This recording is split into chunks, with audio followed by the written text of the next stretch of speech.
In accordance with board policy, this is to announce and advise all attendees that tonight's board meeting is being recorded. Persons wishing to address the board on any agenda or non-agendized item must fill out a speaker card. We do have speaker cards this evening. If you'll please stand and join in the Pledge of Allegiance.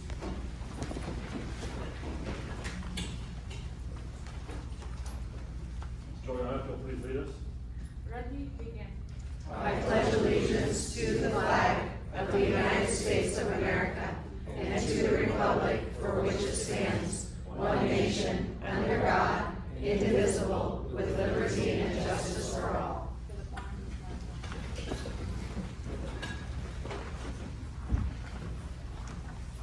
Board, we have an agenda to adopt. We have a motion to adopt. So moved. Moved by Anthony. Do we have a second? Second. Second by Karen. Please vote.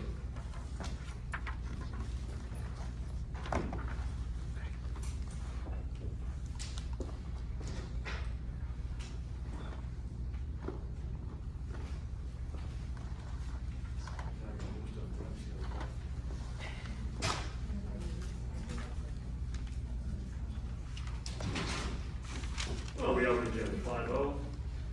Reporting out of closed session. It was moved by Karen, seconded by Juliana, to appoint the following assistant principals with a 5-0 vote for each. Caitlin Wheeler, Catherine Mujikarupan, Kyra Bartlett, Janelle Barr, and Josh Vogel. Congratulations, guys.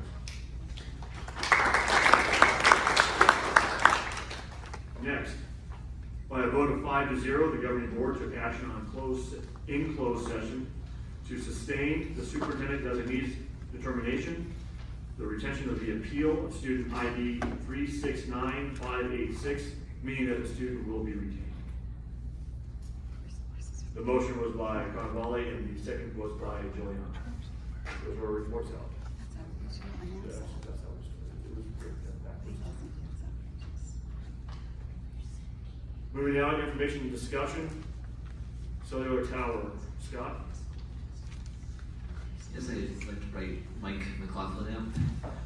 District was approached for safety reasons to consider cellular tower at Las Cochas Creek, and I want to steal Mike's thunder, but I'll let him do a little presentation to the board.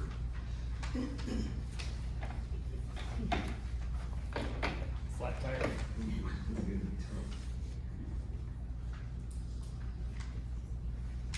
Make sure we're working. I know I was told to speak into the mic. Is it on? That's right.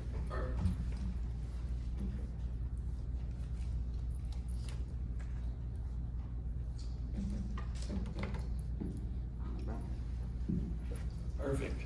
I have a real quick question before the presentation starts. I see it says Public Safety Towers Company. Is there a representative from that organization here? Yes, I'm representing them this Okay. evening. You're employed by them? Indirectly. I'll explain. So, Thanks. Good evening, members of the board. It's truly a pleasure. My name is Mike McLaughlin. I work for the Western Fire Chiefs Association, who works in partnership with Public Safety Tower Company, and I'll speak more to that relationship here in just a moment. We're here this evening to present to you a concept to develop a FirstNet public safety broadband network site within the parking lot area, away from any buildings on the campus of Las Cochas Creek Middle School. And the purpose of the presentation tonight is to lay out what we're proposing, to solicit feedback and see if there's an interest, general interest of the body to whether we move forward and continue to work with the school district and potentially enter a ground lease for this project. Next slide, please. It's just as a matter of a little bit of background. FirstNet is a public safety or first responder public safety broadband network. It was created as a result of the after action reports of the 9/11 Commission, when it was identified that not only in Manhattan and Washington DC, but throughout our entire nation, as our world was in chaos, that the communications networks were completely saturated and first responders had no ability to be able to communicate. And it doesn't even take something as significant as 9/11. Using a later example, as Sully landed the plane in the Hudson River, there was so much streaming and video and phone calls made the communications networks were again so saturated the first responders had an inability to communicate. In 2012, Congress approved the Middle Class Tax Relief and Job Creation Act, which within it did two things. It created the FirstNet Authority, which is the governing body of this product, or this network, which exists within the U.S. Department of Commerce, and dedicated band 14 in the cellular spectrum for the use by first responders only. And when I say first responders, that's obviously fire, EMS, law enforcement, hospitals, school districts have the ability to access and use the network when and if the time is necessary. The way the system operates is it's a standard cell phone, standard cellular devices, different SIM card. You know, if you have Verizon, you have one SIM card. If you have AT&T, you have one SIM card. In this case, FirstNet, it's its own SIM card. As the system began to move forward in identifying how to build the system, work was done to really basically it came down to two options: to either build a ground-up system, an entirely new system from the ground up nationwide, or to partner with a telecommunications company that already had a nationwide footprint. Obviously, it's much quicker to partner with something that already exists. An RFP was issued, and ultimately AT&T was awarded a unique, one-of-its-kind contract. It's a 25-year public-private partnership with the FirstNet Authority to build out and operate the FirstNet public safety broadband network. As the system rolled out and began to be implemented, initially AT&T software and hardware was updated to incorporate the FirstNet spectrum and the FirstNet channels within the radios on the towers, and then it was co-locating on other existing towers, and now we have the very difficult work of filling coverage gaps where there's not any existing infrastructure, and we need to build new infrastructure to be able to get that done. Where my role comes into this is, right from the very beginning, Western Fire Chiefs has been intimately involved in advocating for what ultimately became the FirstNet public safety broadband network. For several years during my career as a fire chief in the state of California, I served as a director representing the state of California on the Western Fire Chiefs Board of Directors. And in the work we did, we were intimately involved in Washington, D.C. and in other areas to advance and build out this work. In this case, the Department of Commerce and FirstNet, with the limited funding, we needed to find a way to help accelerate the build out, specifically in the state of California, and that's where public safety towers came from. It's three retired public safety professionals who found capital investment funding who can help accelerate the build out. And so we're working to try to build faster and fill the holes faster than AT&T or FirstNet are able to do so based off of traditional means. And that's what brings me to you tonight, and why I'm, if you will, the spokesmodel representing this project. Is the mic cutting in? And Cut out, but I think it's. Is it dead? They won't be able to hear you online. Yeah.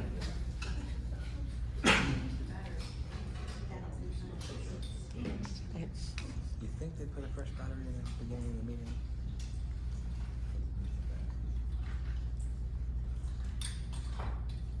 Get a new opportunity to do the American Idol.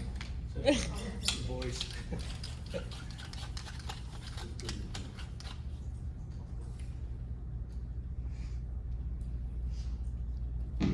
Beautiful.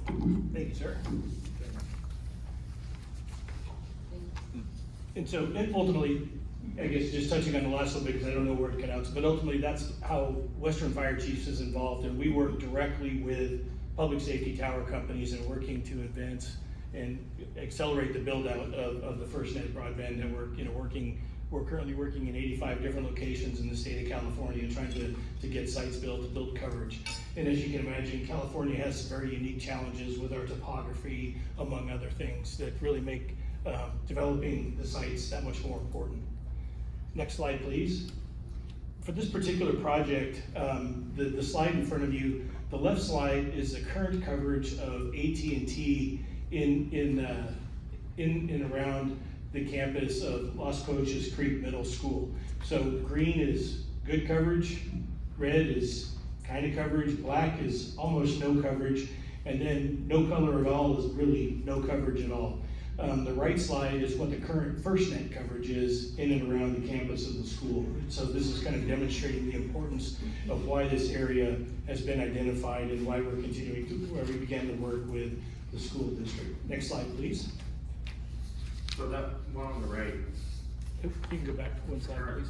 so no coverage. There is no coverage. So if you had to dedicate, FirstNet, the SIM cards have the ability to hit AT&T and FirstNet, but for having the true dedicated contact to the band 14 spectrum, there is no coverage whatsoever in that entire area. Next slide, please. And as I mentioned, the work that we try to do is initially was upgrading existing radios or existing AT&T infrastructure. There's not any AT&T infrastructure anywhere within this 1 mile radius. And for the purposes of planning, each cell tower, each macro, what they call a macro cell tower, is good for about a 1 mile radius area, depending on topography, among other things. In this case, there are 2 or 3 existing towers within the general area. The one in the bottom left of your screen and the one in the very top right of your screen are both too short for us to be able to locate FirstNet on it and have any coverage whatsoever. So in this case, the one on the bottom left and the one on the upper right is that FirstNet radios and antennas would be below what's existing. The one on the right, there's not any height that would allow for anybody to co-locate. And the one on the left, the radios and where the tower is situated, it would really do not much at all in the way of providing any coverage that's needed in order to get FirstNet where we need it. The tower in the bottom right-hand corner is, it is a very lightweight constructed tower, and there's no ability to locate or put any additional towers or any additional providers on that tower, which left us the necessity of needing to construct one from the ground up. Next slide, please. And so as we look in a particular area, we did extensive work and worked around within the basically the 1 mile radius that we talked about in the previous slide. And what we're proposing is to work in the very southwest corner of the parking lot, staying as far away from any buildings as possible, and out of any traffic patterns as much as possible. And we'll get into specifics of layout on the next couple of slides. This is just a general area overview. Next slide, please. Having worked with the school district, this I would say is our proposed or our preferred site plan option, in working with the school in terms of traffic patterns, ingress, access, egress, and minimizing impacts to the school, as well as being as far away from buildings as we can. We would be proposing to build the site in the southwest corner. Basically, for a ground lease, what we look at is about 1,250 square feet for what we call the compound. And depending on what we would work with the district, it could be anything from cyclone fencing to concrete block wall, whatever is preferred, with landscaping. And within that 1,250 square feet would be the tower itself, plus the radios, the ground, backup generators, and the equipment necessary to make the tower functional. Next slide, please. As we look through it, we looked and provided 2 options, and so bringing to the board tonight, we've brought 2 options for your consideration. This would be, a site plan option. It's a little more into the school itself, which is why it's not the preferred option. With our goal is really, I'm actually approaching this from a public safety standpoint, right? Let's get it out of the way, out of the traffic pattern, and and away from buildings as far as we possibly can. So the first option is really what's preferred, but ultimately, as the board, it's ultimately your call on which you'd be interested in supporting, and we can certainly do more work on either of these options for you. Next slide, please. This is an elevation of what we're proposing. It's what's known as a mono broadleaf or a mono eucalyptus tower. So it's a single mono steel pole tower with basically metal branches built off with their plastic or synthetic leaves to give it the appearance of more of a broadleaf. It's commiserate with some of the vegetation in the area. We're not, I'm not interested in building a pine tree where there's not a pine tree 100 miles away. And I know we've all seen those towers. We don't want to go down that path. We're trying to find something that's commiserate and complements the area to the greatest extent possible. This tower would be a total of 65 feet in height. height, which would provide the opportunity for 2 additional providers to co-locate below the first net, if, should they choose to do so.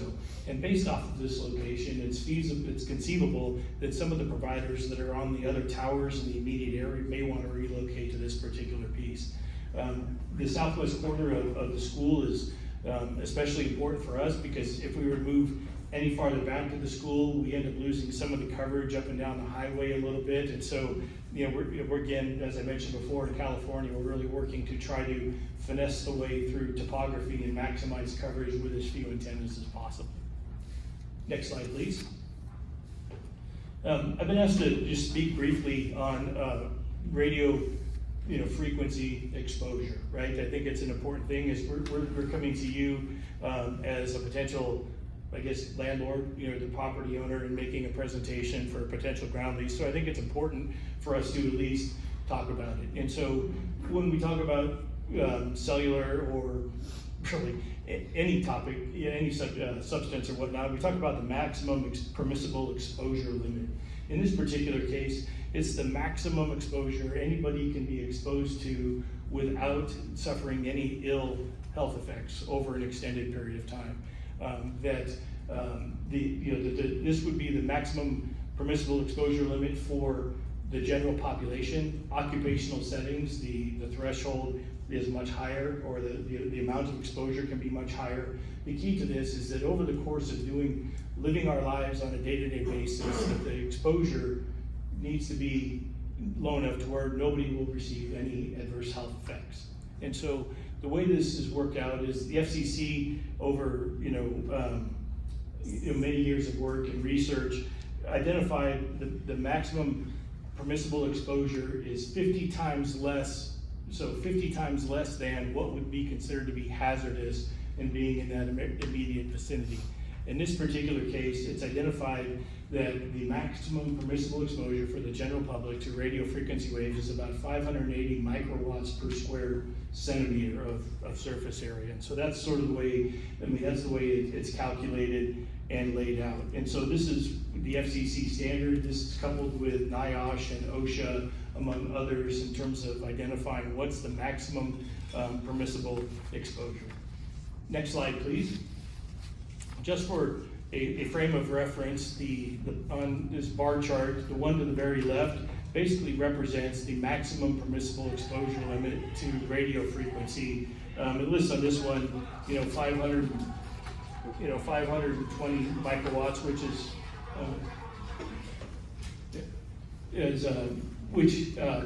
is a little bit lower than what's actually identified in the standard. And just for frame of reference, the number 50 circled is what you would receive at a ground level at the bottom, standing at the very bottom of a cell tower, is about 50 microwatts per centimeter squared. And so it in and of itself your human exposure would be about 1/10 of what the maximum permissible exposure would be. Most notably, I would ask you to look 2 bars to the left at the 250 microwatts, and that's actually what a smartphone puts out throughout the course of a day. So that's about everybody's smartphone that we carry in our pockets, hold up to our heads, is about 1/2 of what the maximum permissible exposure is.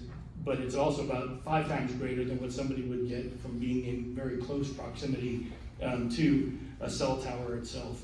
And something that I think is just interesting in terms of technology is that the farther a cell phone is away from a tower, or the harder it's working to get a signal, the more power the cell phone puts out in trying to get a signal, which then increases the amount of energy it's producing, right? And that's just the way they work to operate to try to keep them ultimately connected.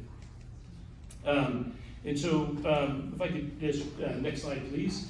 And so with that, I'm happy to answer any questions.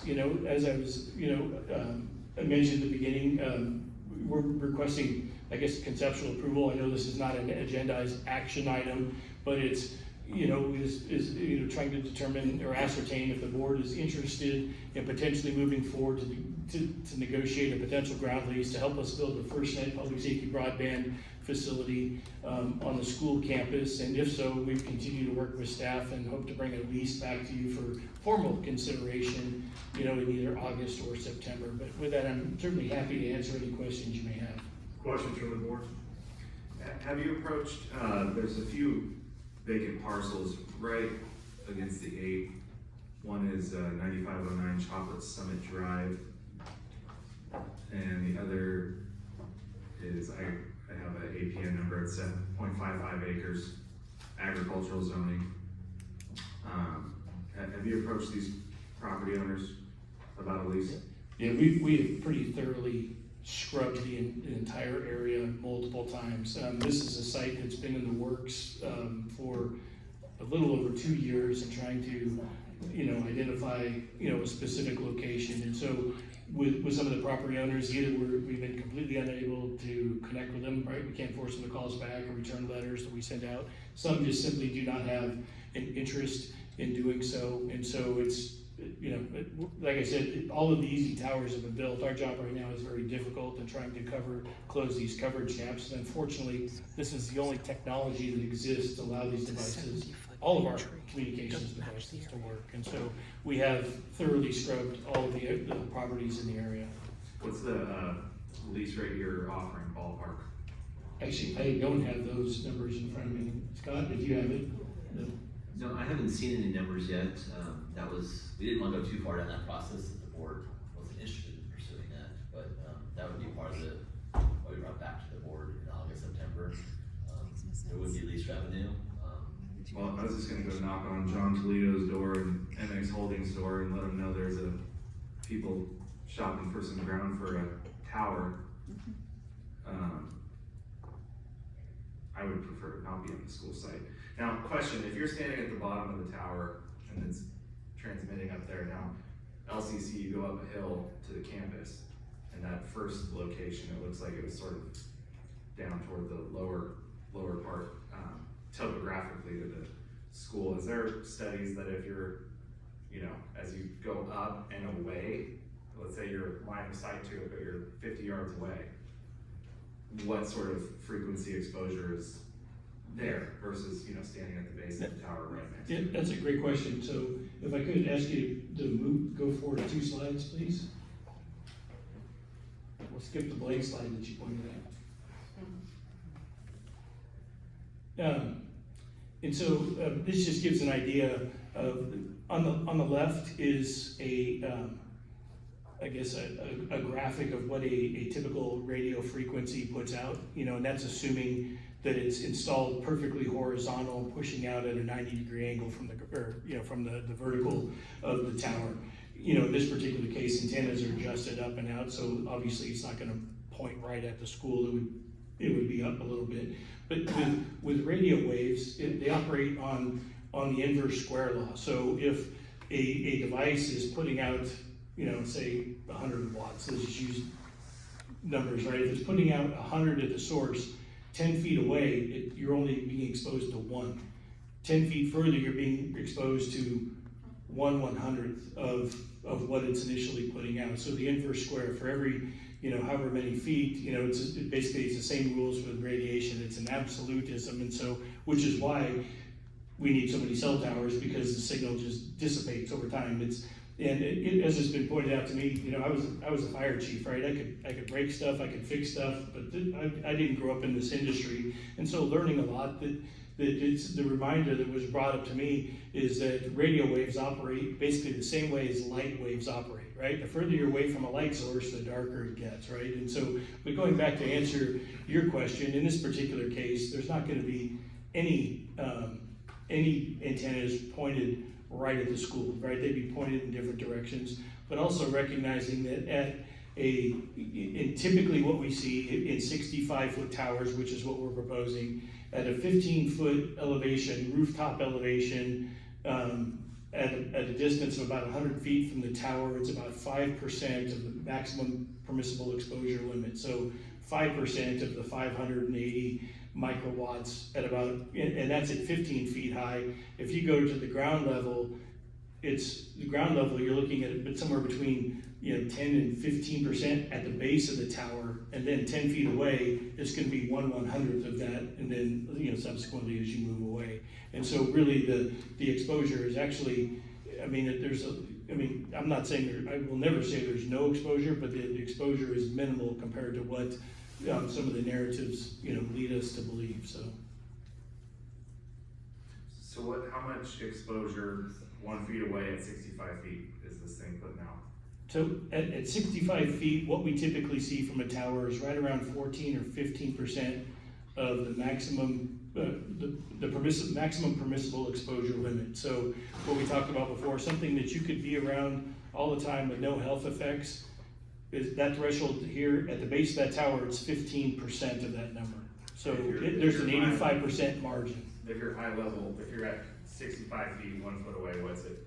Well, then you can't be there, right? I mean, that's, okay. And so, from an occupational setting, right, only people that are signed off, which is why these compounds are locked out, why people can't climb the towers, you need to be, there's OSHA standards, and the OSHA exposure limit is much higher, but the expectation is that somebody going in and working on it is gonna be there for a much shorter duration than the general public living their lives in and around the area. So the maximum permissible exposure for occupational settings is actually 20 times higher than the 580. So whatever, that would be 10,000, 11,000 microwatts per square centimeter.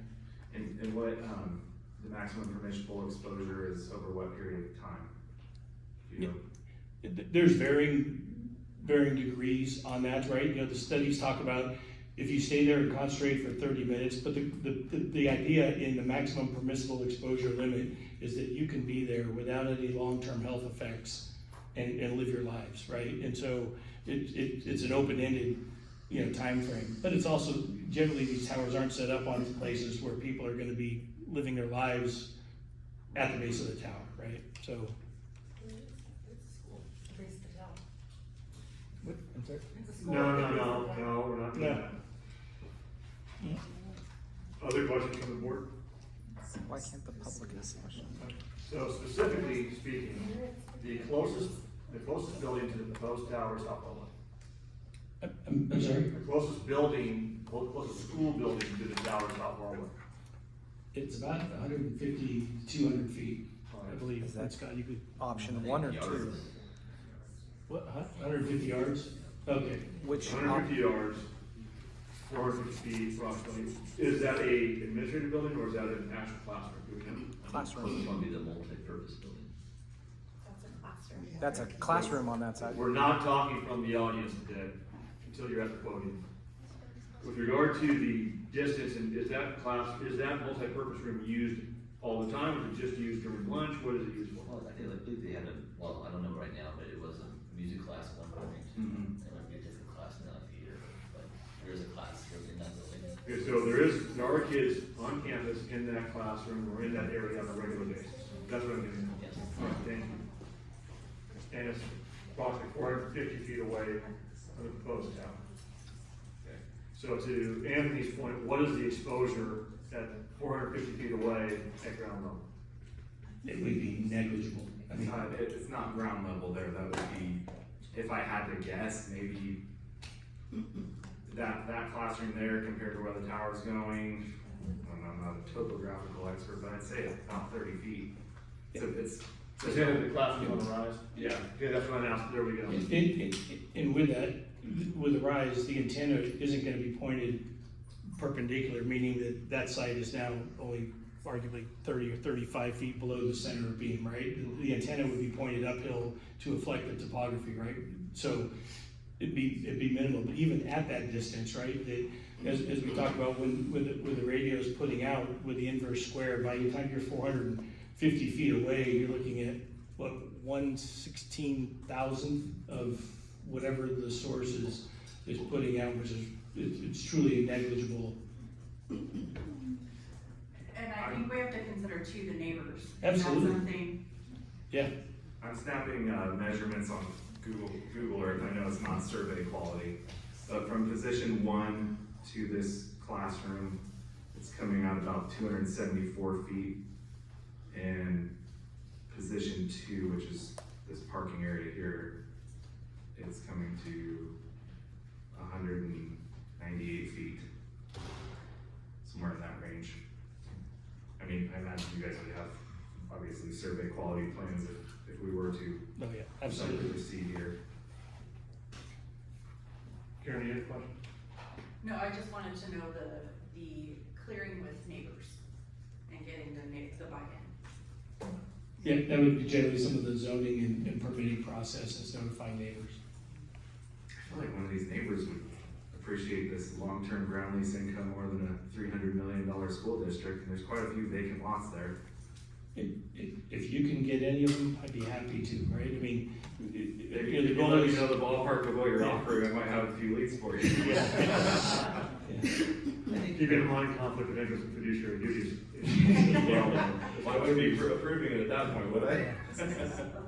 They did approach the district, I wanna say a year and a half ago, and then it moved to a neighbor actually.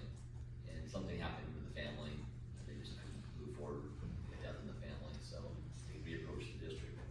But I think you really were trying to get a neighbor to buy into this. I mean, we appreciate, you know, like I said, I spent my career in the fire service and local government. I understand the optics. I understand, you know, the competing, you know, truly the optics of the cell tower, right? It's really one of the NIMBY projects. You know, everybody has a cell phone in their pocket. Nobody wants a tower. I mean, just the reality of the world we're in. And that's not a criticism. It's just a reality. And I understand the optics and the challenges in front of you, you know, and we wouldn't be here if we had other viable options because we recognize the position that you're in. Well, and I think the conscientiousness of knowing like if a fire were to break out, we would need this communication 100%. And we have all experienced that in 03 and 07. So I think safety is also a big factor. But I think a little bit more statistics, I appreciate Anthony's questions so that we can know a little bit more, but so that we can move forward. You know, the first responder aspect of this is very important. Very important. And there are certainly aspects, I know that, you know, first responder cellular repeating towers and so forth in major buildings are also part of code that are almost never followed at this particular juncture because it's not well known. Question, Juliana? Billy? Okay. Thought process based upon what this is a presentation on an action item is to, I think, evaluate the questions asked from the board thus far. A written report that could come through us as a Friday update, Scott, to update the issue, inclusive of potential money factoring. And at that point in time, we can place it back on the agenda in August, but we need, I think, very validly the questions that have been asked to be answered, specifically the distance issue, elevation issue, because the elevation issue changes my question, changes my math. So I think those are important. I do think it's negligible, I don't know more information you want, but based on the numbers he was presenting, it's very negligible. And I don't disagree with that, but let's have specifics as much as we can get them. So again, specifically, current site 1, site 2, where are they in relation to that building? What's the elevation topography wise? So is there an elevation? And what does that look like? And then that allows them to give us those more specific numbers as to the diminution of the wave as to its power. Because public safety out there is obviously a very important concern for everybody. And just to be clear, we're not bringing back in August a ground lease to approve, are we? We're bringing back answers. I can do as the board wishes.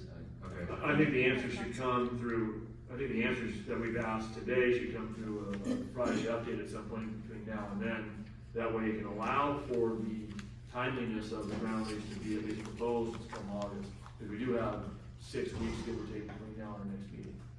But that way if we get the information, we have the information as Friday update. Right. I do have one additional question. You mentioned that other cell companies would possibly have the option of adding their equipment below that. Would that go through you guys or go through us? It would all go through you. Okay, Yeah, we so don't. we would have the option Yeah. to We do those. with them, co-locating, as we call it, right? The goal is to try to consolidate and do as few devices as possible, right? So co-location is something we strive to do wherever feasible, but the approval of any additional would be, would be stipulated in the lease that the approval, would require the approval of the school district in whatever, capacity the school district would see, whether it's through the board or administrative, it would be up to you. If you add additional carriers to the tower, is there a provision in these leases that increases the ground lease? It can. Well, because you had said that they would be at 460, not at 560 or something like that, right? They wouldn't be at the higher level. Correct. Is there, do you have ground leases with school districts in this county for these towers existing? I'm not sure if we have any in this county, but I'm working on, I have 6 others that I am personally working on in other parts of the state. So in Sacramento County, San Mateo County, I know a couple in the valley. So, we've got about 6 or 8 that we're working with, and we work directly with DSA as far as the zoning and planning, and so. Does DSA have existing guidelines, or are they proposed guidelines for these sorts of things? No, they have them very well fleshed out. So their criteria for approval is very exacting. In fact, probably the most exacting that we work with. Is there an existing ground lease that's been signed recently? I realize, the state's different, real estate's different, but what's the rate on an existing ground lease with a school somewhere in the state? It varies based on a number of factors, right? Where the site's located, downtown, Laguna Beach is gonna be different than in a desert, right? And so there's a big spectrum, but generally speaking, we're seeing it's, $2,500, $3,000, the highest we've seen is $4,000 a month. That's a downtown metropolitan, 100,000 user a day type of site. And so, just giving a ballpark, the cell towers aren't gonna generate, life-changing money for the school district, but it could be, we're working with a health district in another part of the state, and they're using the revenue to start a diabetes prevention program and using it to fund that. So there's projects to where it can go, but it's not gonna change the world, right, of the mission of the district. I wonder if you guys approach property owners and, let's say it's $2,000 a month or $2,500 a month out here. Seems like there'd be a lot of takers to me. I wish I could say that was the case. Like I said, in truth, it's much simpler in some ways to be able to work with private landowners for many of those reasons, right? There's greater flexibility in terms of the lease, but in this case, it just, the well has come up dry. As Scott mentioned, before I was assigned the site, we were initially doing some work with the school district, and then had a private lead and peeled off, and ultimately that dried up, and so we're back.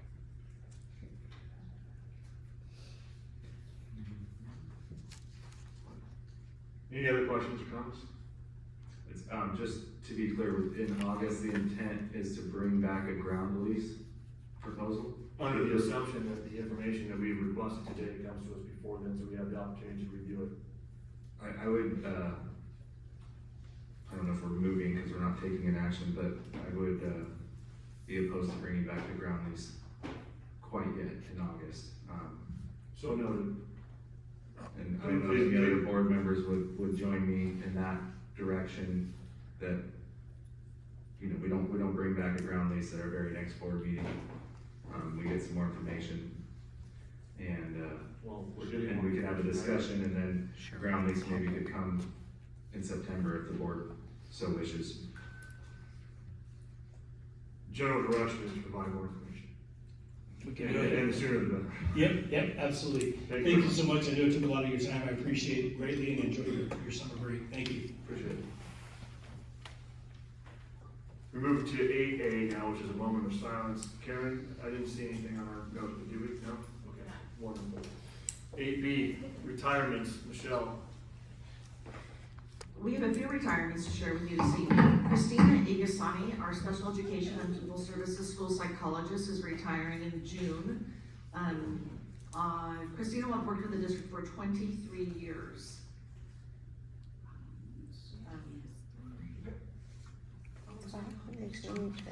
Patricia Diamanco, paraeducator at Flying Hills, is retiring after working with the district for 21 and a half years. Mawadat Hami, she's in English language development, is retiring from Cajon Valley, which is the middle school, in June, after being with the district for 27 years.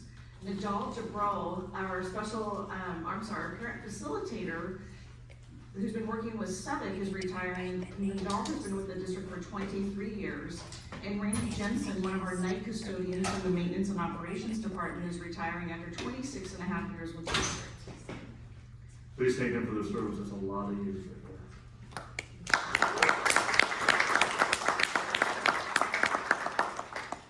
Moving to 8C, parent council reports. Do we have any reports here? Right. If you have one, that's fine, but you don't have to create one on the fly.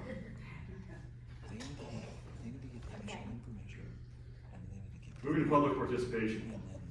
8D. The first person will please take the podium and the next person follow. Mark Anthony Hall, followed by Mr. Ludwig, followed by Mr. Schreiber, please. Mr. Burton, your report.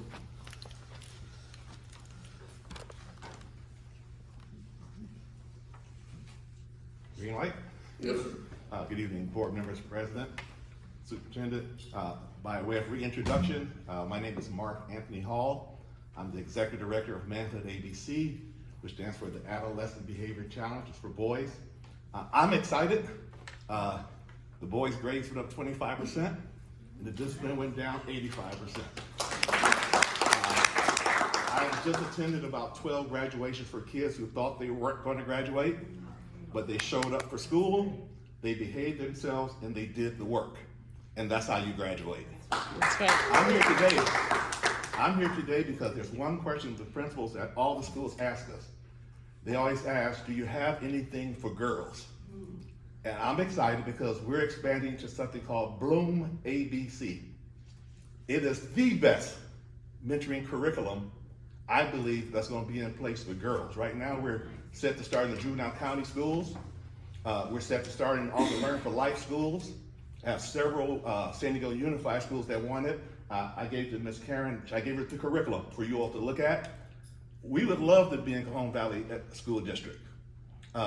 When I first met you all last year, the strategy has always been that the home has their arms around the child, the community has their arm around the child, the school district has their arm around. They will succeed if that's in place. But in every school district, there's always a demographic of kids where the home is not doing their part. So the kids learn everything they know in the neighborhood, and guess who gets it? The school teacher. And that's why they're on IEPs or suspensions or in-house suspensions. That's where we come in. We love our job. And let me just tell you, I love working with kids. We get to come in with the biggest cheerleader in the world, somebody that's loving on them. We listen to them. We ask them about how things are going. And let me just say this again. Most kids we work with, because of the home environment not working, they feel dehumanized. They feel like they're living on a lower level of existence. I know I only got a few minutes, but I just want to say this. The curriculum isn't dropped off. Please look at it for girls. Right now, we're in about 29 schools. I hate to use this word because it sounds so technical. And one principal said, you got the right product at the right time. Too many kids are failing. And the only reason they're failing is because they are now 13, 14 years old, and they're angry because something's missing. And what's been missing is that they walk around, people look past them, nobody ever asks how their day is going. I'm looking at the 8 points in front of me right now. A lot of the kids are not getting it. So I'm excited because a lot of people, you ever heard people tell you what you need to do? You need to do this. I said, why don't you do something? And so that's what we did. We're doing something. We're excited about it. I told you last time I was here, my favorite saying is, I used to be a boy. I know what boys go through, but let me tell you, the curriculum was developed by a woman. Because I just feel like a man should not develop a curriculum for girls. So again, thank you for letting me be here.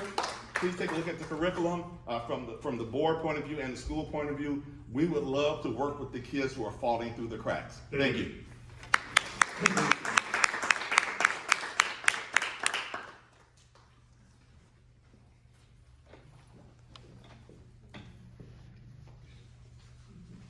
Do we have dead battery again? I guess so. Oh, there we go.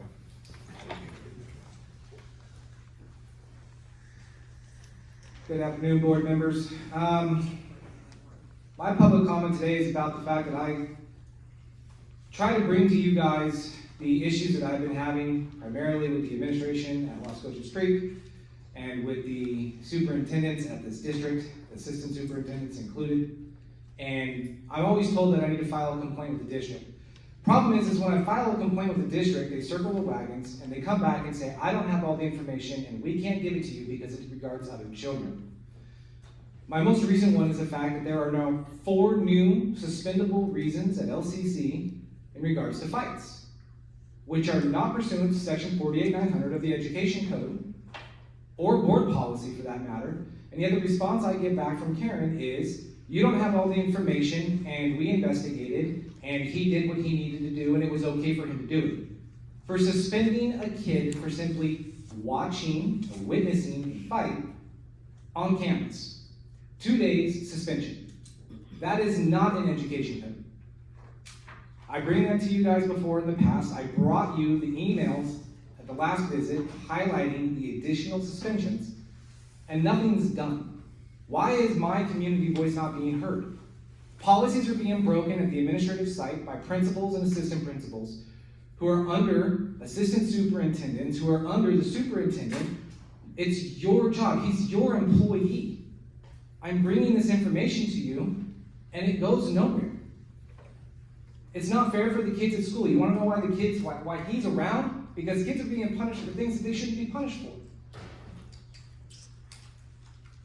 It's not fair to the student body, it's not fair to us parents who are trying to follow the rules to continually be shot down every time I file a complaint or a criticism against a district employee. And I come to these meetings and I constantly talk and I bring proof, email proof of what I'm being told, and I get no communication from my elected officials. Nothing. Something has to change. I don't know if it's here in this boardroom or at this district, because the community is supposed to be involved in the school. And I should be able to sit down with my elected officials and have a conversation over the phone, over a cup of coffee, or email, or something, to know that my voice is being heard and not just simply heard here and then ignored and I get crickets back. And I see no action being taken. It's not fair to me as a parent, it's not fair to my child, it's not fair to any other parent, community member, or any child that goes to any of the schools in this district. I have a right to bring criticism and complaint to you, and it's your job as a board to take it seriously and not just go file with the district. It's not fair.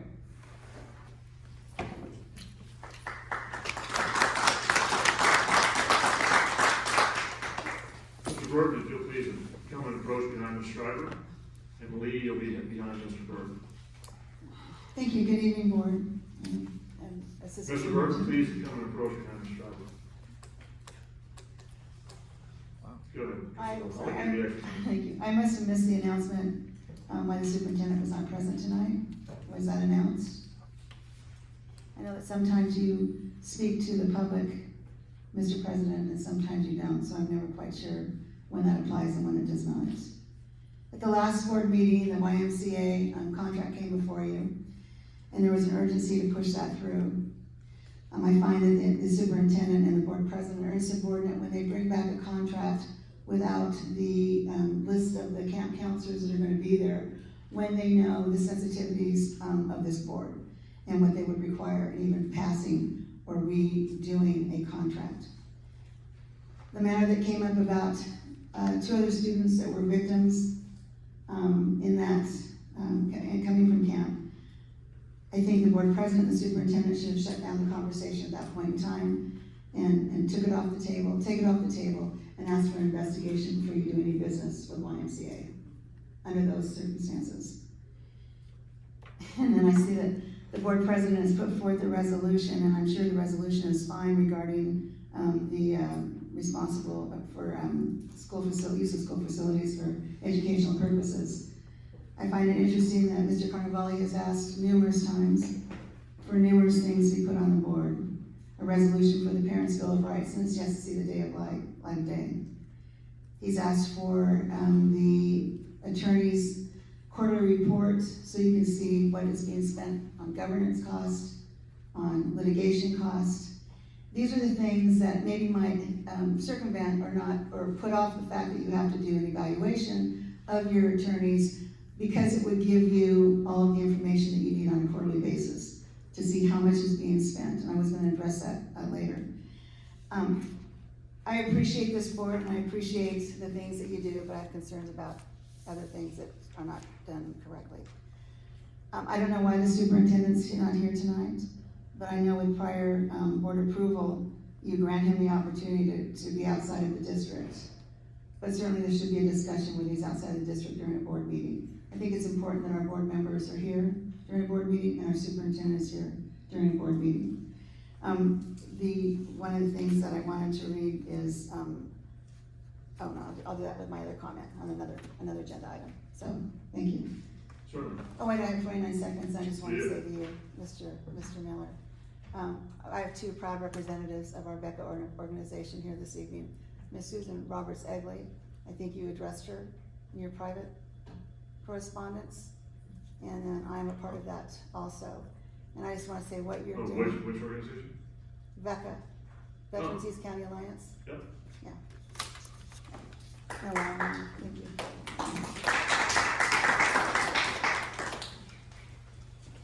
Bird.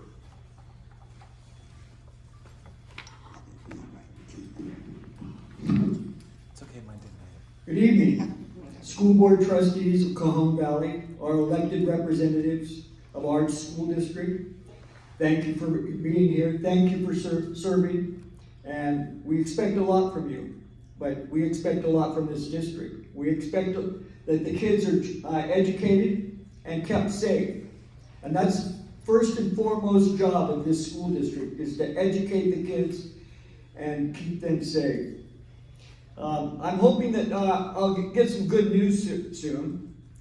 For a year and a half, I've been asking why there isn't more citizen participation, a citizens advisory committee that's appointed to sit on all boards and committees. Yeah, go ahead and look up at me. I love it when you do that, Mr. Miller. That's been going on for a year and a half, and you're the leader of this board, and nothing happens, nothing changes. There's been 3 cure and correct, Brown Act violation, cure and correct violations filed, and there hasn't been any answer. It's been mice, squeaking on mice. We don't hear anything out of this board to respond to those cure and correct. Well, it's just more evidence adding up. And I've had conversations before. You have to run on your record, and you're running for election in a few months, just a few months away. And there's one way we change problems, and that's change the leadership. If the leadership won't respond to us and won't act and do their jobs and their responsibilities to the citizens, then we change them. So I'm going to announce right now that East County Citizens Oversight is forming one of your favorite things, Mr. Miller. We're forming an ad hoc committee to deal with the problems and the inactions that we get from you. I'd like to know, has there been any new successes on test scores? Have they been going up, or are we still the lowest in the county? We get a superintendent that's the second highest paid in the county, and we have the lowest test scores. In real life, you get paid on merit. Merit. You understand merit. Not mythical numbers and stuff. We're the lowest ones in the county, and Chula Vista uses us as a metric to say, well, we're doing a lot better than Cajon Valley. And it's a very sad state of affairs. I'd also like to get more transparency on this board. When you start presenting stuff, you start racking up bills, the legal bills, I'd like to see them transparent, see what you're spending all this money on. We know that you're using lawfare. You're very exemplary of what the Democrats are doing in Washington, using lawfare and going against citizens. So I'd like to get that out in the public and get it transparent. Thank you.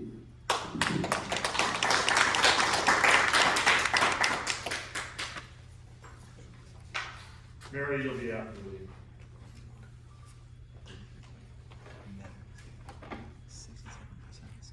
Hi, board. I'm glad that you guys didn't make a decision to keep the superintendent on and all of his requests 2 weeks ago.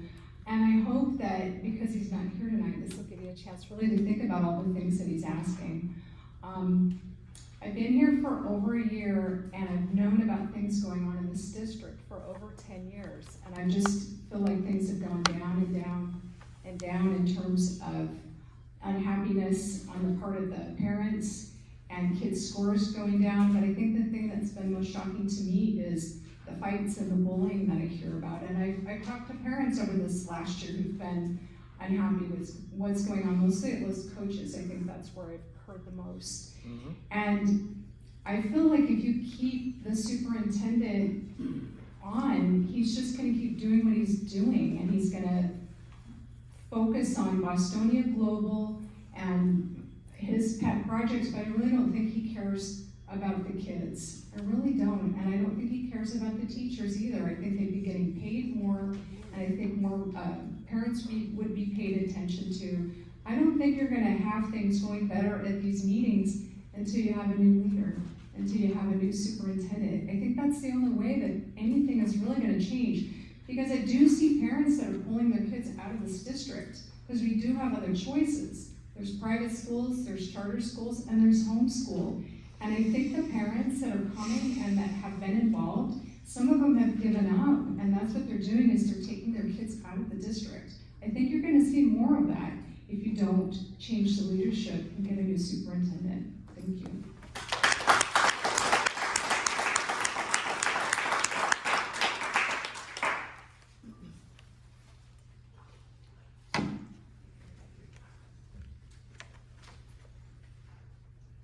Hi, Mary Davis here. So just a few things here. One, reference to cell tower, but more about the process of what you decided to move forward with this. These are some things for you to consider as you do move forward in your process. One is parent notification during the summer. This is a big issue. Parents are very protective over their kids' health, and I don't know that doing this during the summer in one meeting would be sufficient time. So I'm asking you to pause and reconsider on that.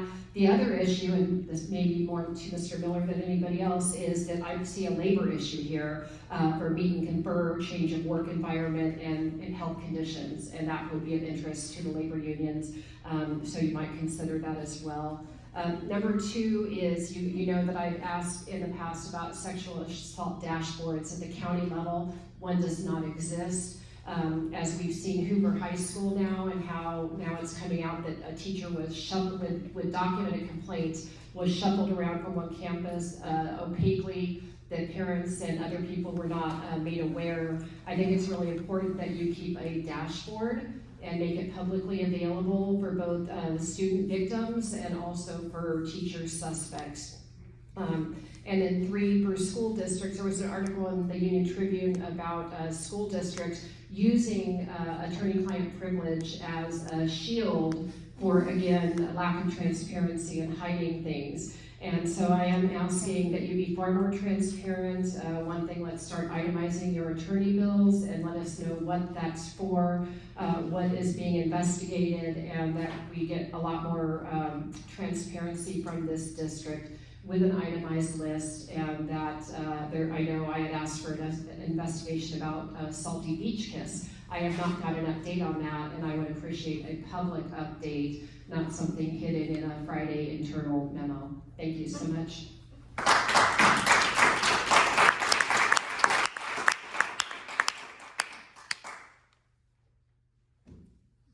CVEA, you have a rep? Nope. CSEA. Mark is on vacation this week. CVAA. No, Brian. Superintendent's report. Scott, you pitching or are we skipping? No report. Going to the LCAP plan, 2024-2025, for Bostonia Global Charter. Public hearing. Yep. Trying to find one. We're opening the public meeting. Speaker cards on 10A. Cherie Priscilla, please. Sorry, I think that's you.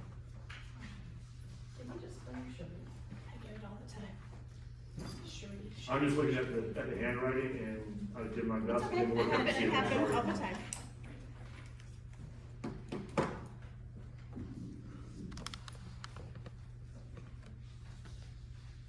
I'm not sure. Can I actually see that card because I'm not sure. Yeah, I don't believe that was yours. Yeah, that was I don't think. I think that's Sherry. I think it's you. Yeah, that is not me. Sherry.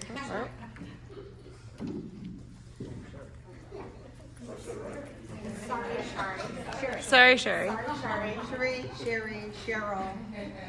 What's the name? At least we can all laugh. Yeah. Okay. Good evening, board members. Thank you for your community service. My name's Sherry. I'm a member of the Civil Review Board in the Cajon Valley chapter. Our purpose is to advocate for the reconnection of families and their children. And I'm addressing this issue of concern because this public hearing is being held just 6 days before the board is required to adopt the plan, which includes a 30.336% increase in expenditures. I request a delay in your approval until the budget can be explored and evaluated in more detail by the public. My number two concern is that the plan includes a significant increase in administrative salaries totaling approximately $1.5 million. This total does not include the salaries of the superintendent and his 2 assistants, which cost nearly $1 million a year according to CaliforniaTransparency.com. Quick review of the LCAP total expenditures table on page 109 to 111 identifies approximately 8 administrative roles plus a consulting service which will do the hiring for the school. For example, the World of Work coordinator will earn $175,000 a year. 3 principals earn a combination of $800,000 a year. The Bostonia Global only represents about 7% of the district's student population. So it's kind of interesting how much money is being invested in this school. Why does this school require this level of administrative expenses? How much administration does the school need? Should this money be better spent on teacher salaries? The teacher salaries, according to SARC, range at this school between $48,000 a year and $114,000 a year. That's a big discrepancy between administrative salaries. The money spent in previous years is not improving, go faster. It's not improved the student test scores. Approximately 80% of the students did not meet the math standards, 75% did not meet the science standards. I recommend the board delay approval of the LCAP and investigate on how to increase the number of teachers in the classroom, which might improve scholastic scores instead of increasing administrative staff and their salaries. Thank you.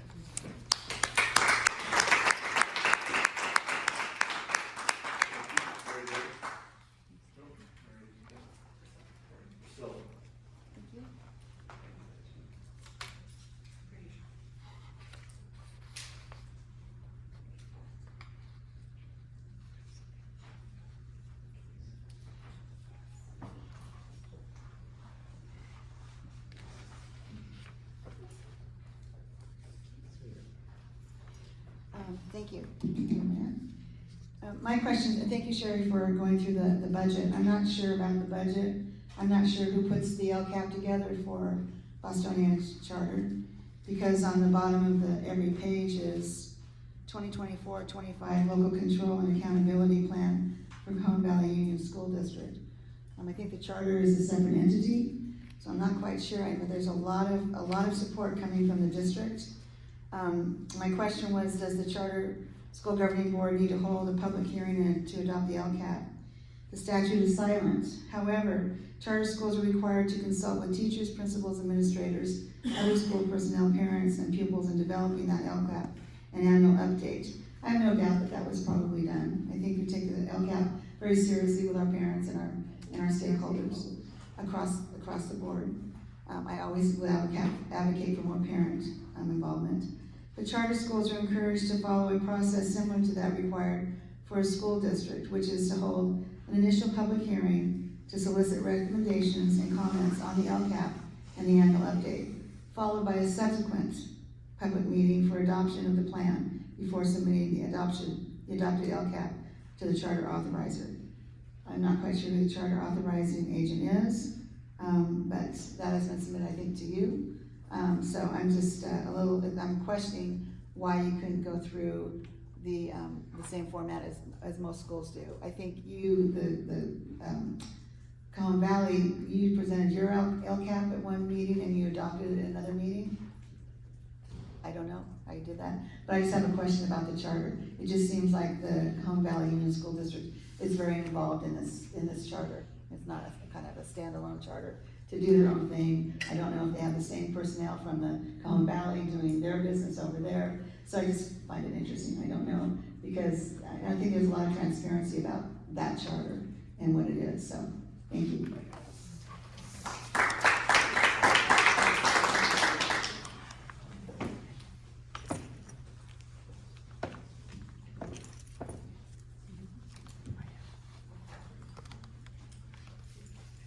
That closes the public hearing.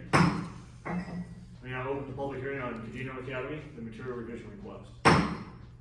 We have no speaker cards on this, but we do have a presentation. One second.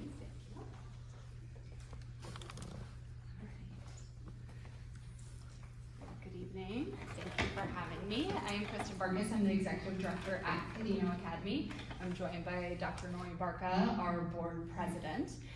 We are coming before you tonight to ask for your request, or requesting your permission to open Cajon Academy West at 892 East Madison Avenue.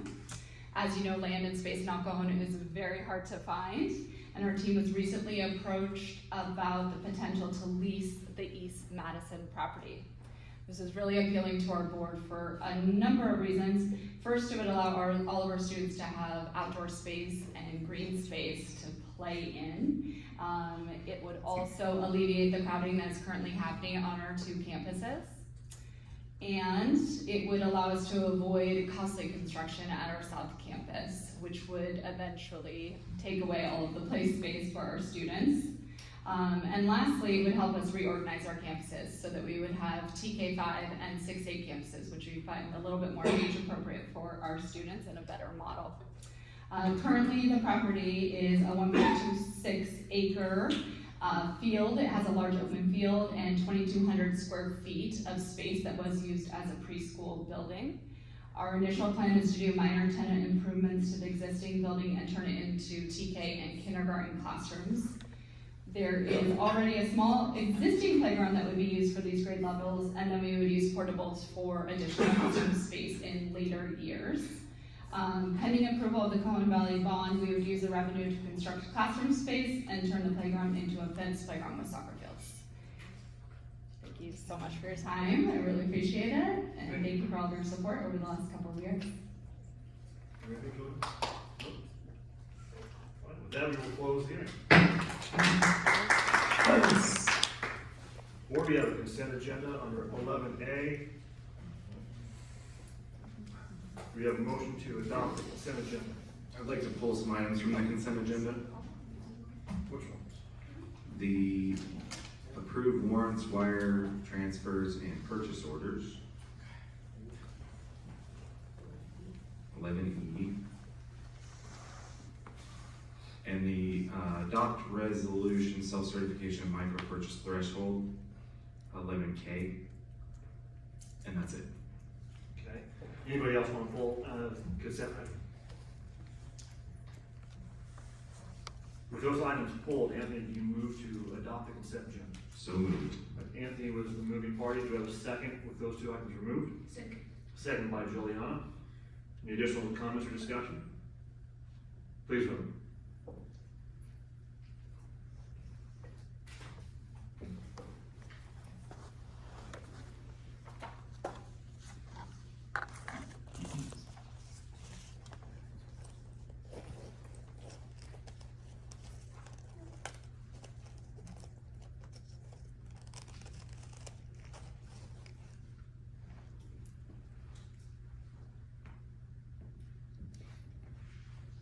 Passes 5-0.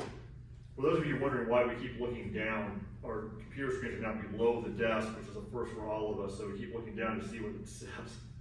Moving to 11E. Anthony, you pulled 11E. What would you like to discuss? There were a few questions I had for Scott Bucksbaum. I didn't get them to him until noon today. He said unfortunately he wouldn't be able to answer any of them. So I may move to table this, but there were the questions were regarding 271 parking passes for CBUSD staff who attended the air show on April 13th and 14th for $5,420. Another line item here, refreshments for meetings and training, including eCadence, Chan Zuckerberg Initiative, and Walton Grant Data Analytics Tool, etc. Question to break down those charges, and then also these trainings. I think the board should be privy to what the Chan Zuckerberg Initiative and the Walton Grant Data Analytics Tool are doing with our staff. I know I've read in the past that the Walton Foundation relies on student data, so that's a separate question than approving warrants and wire transfers, but something we should probably be privy to. Then there's refreshments and supplies for meetings, including volunteer collaboration, regional collaboration, cabinet, San Diego leadership forum, PTA council, ECPD collaboration, and staff engagement in boardroom and office supplies for $7,500. It's a lot of things kind of lumped together there that I would like to see a breakdown. Authorized travel expenses, refreshments for partners in education meetings, tickets for innovation and education awards, meeting with board member, governing board vacancy, advertisement, etc. $7,700. So we got travel expenses, we got the board vacancy appointment, we've got, I mean, there's quite a few different things in just one. The way they're lumped together, it doesn't really make sense to me, to be honest. Or the refreshments for the Walton family training and the Zuckerberg Initiative, those are $3,000. That's all it is, refreshments. And then there's outside printing services for 525 lanyards, 80 pens, 100 mugs, 110 keychains, and 60 crossbody bags for $3,582.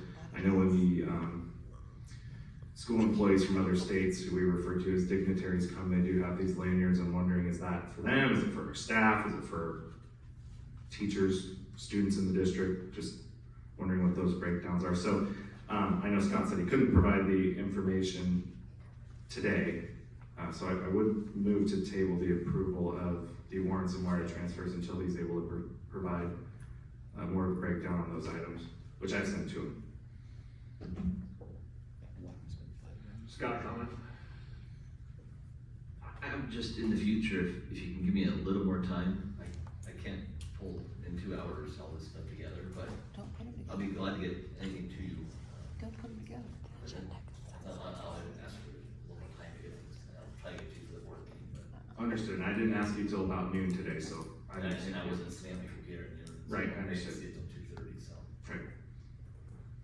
So I'm moving to table that until we can get some more information on those particular items. Well, is there a way to pull those particular line items and then adopt the balance of the warrants and transfers? I believe, I didn't look closely, but was it mostly the last page, just the chronology, the concurring board report over threshold? Let's see, page 2, page 1. It's a few different pages, I can list them, and I would support a motion to adopt, or approve the warrants and wire transfers, without those items I listed. I can relist them, or. I took some notes, but if you, what I would ask you to do is just, when Karen does the minutes, or if you want to, is everything you just said included in your email to him earlier? Correct. Okay, so we at least there's a paper trail to follow, and we can follow that in the event that it gets some sort of snafu within the overall execution. So I'll take Anthony's comments then as a motion to approve, less those particular items of which he's asking for additional information prior to approval. We'll bring it back for approval in August. So moved. All right, so Anthony moves with that particular provision. Do we have a second? Second. Second by Lily. This will be an oral vote because we're already past the electronic aspect of it. All in favor, please say aye. Aye. Aye. Hearing none opposed, it's 4-0, and Juliana had a say no. Moving now to K, right? Was it K? No, it was, yeah, micro purchase threshold. Anthony. So discussion on this is, we're looking to set a micro purchase threshold of $50,000 where our staff would not be required to seek competitive bids up to $50,000. So there's a few numbers here. There's like the formal bid threshold of $114,500, non-construction services of $60,000. So I just want to understand what we are approving here. Yeah, we're just trying to give us more flexibility on the federal side of funding. Those other numbers you referred to, the 114,500, that's the state number. That's something that is increased every year with COLA. The $10,000 federally never changes. It's just been that way forever. And then so as things get more expensive, district is a big district. It doesn't take much to reach $10,000. So there is this caveat in the federal side of things. If we're say using Title I dollars, a federal program, we have to comply with this. So by doing a resolution to raise it to $50,000, we'd still do our best to get 3 proposals. The option is it just gives us flexibility. If we can't get 3, we can only get 2. So we always want to get the best price. Purchasing does a great job of that. So it just gives us more flexibility that we're not breaking the law if you don't do 3 proposals exactly for $10,000. So, but from the state standpoint, we have much more flexibility. So it gives us the ability to go up to $50,000 because, as I said, the $114,000 it's construction. It's $60,000. We have to do a formal bid. So just giving us a little bit more leeway on the federal side of going by materials or other curriculum. So when we're spending federal funded micro purchases, the feds have never updated 10,000, so we're going to 50,000 for those expenditures of federal funds without having to put it out for competitive bid up to 50,000. Yeah, then, Okay. Miranda, I don't think it's a competitive bid, it's proposals.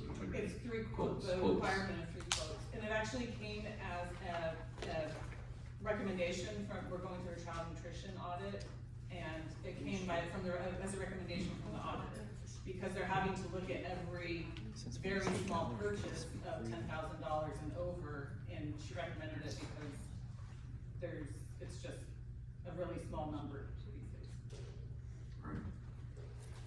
Any other questions by the board? And we have to come back annually with this approval process, so it's not one and done. We have to come every year. If you wish to ask like how many times we did this, we'd be glad to share some data. All right. Wait for Juliana. With that explanation, Anthony, do you want to make the motion? So moved. We're recommending that the board adopt the attached resolution. Okay, Correct. yeah, so moved. All right. Motion by Anthony, second by Karen. There will again be an oral vote. Please vote. All in favor say aye. Aye. Passes 4-0. Moving down to our action items. We do have speaker cards on 12A. Tom, if you'll please go first. And you're the only speaker on 12A. You're also on 12C if you want to get going.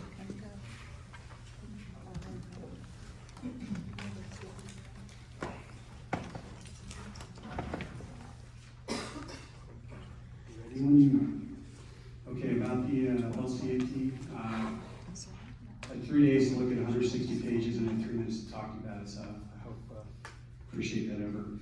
Overall, I'm gonna suggest that what I've learned from reading this is that the superintendent's leadership is not working. The other thing that I'm bringing up is, I'm recommending that you do not adopt the LCAP as in its current state. For example, on page 16, engaging educational partners, talks about all the people that have been engaged. The administration had 1, 2, 3, 4, 5, 6, 7, 8, 9, 20 meetings to develop the LCAP, but it's centrally directed. Family involvement, no meetings. They were made available by a survey. No family engagement. That's what this district does. I learned from reading the LCAP results that employee engagement is really poor. It's 50%. Only 50% of Cajon Valley employees are engaged by their own metrics. 39% are not engaged, 11% actively disengaged. I was surprised it was that high because when I come here, I hear a lot of good things about how the employees are happy and engaged. But your own data, the district's data, says otherwise. I also want to point out that LCAP presentation data that you got earlier this year was not very good. At worst, it was manipulated. At best, it was apples to oranges. You were given 2024 demographics. The presenter said numerous times how many new students had come just this year.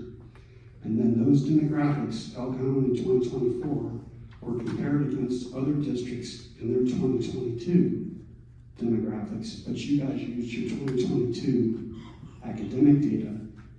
So the Cajon of 2022 and the demographics of 2024 are what were presented to you to make you believe that this district is doing as well as similar districts. But it's not true.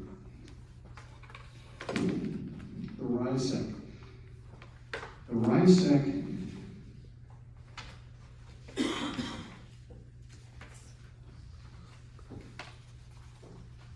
the viewable platform is not useful for the RISEC survey because it's not appropriate for non-readers, which makes it inaccessible to large amount of Cajon Valley students. So here I'm going to translate for you my government experience. What this says is that the superintendent's pet project of the last 10 years, that there are so many students who can't read that they can't even complete the survey.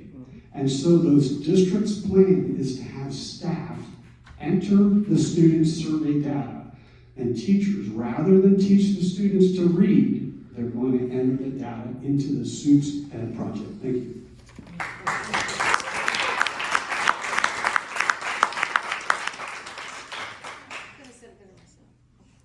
Right?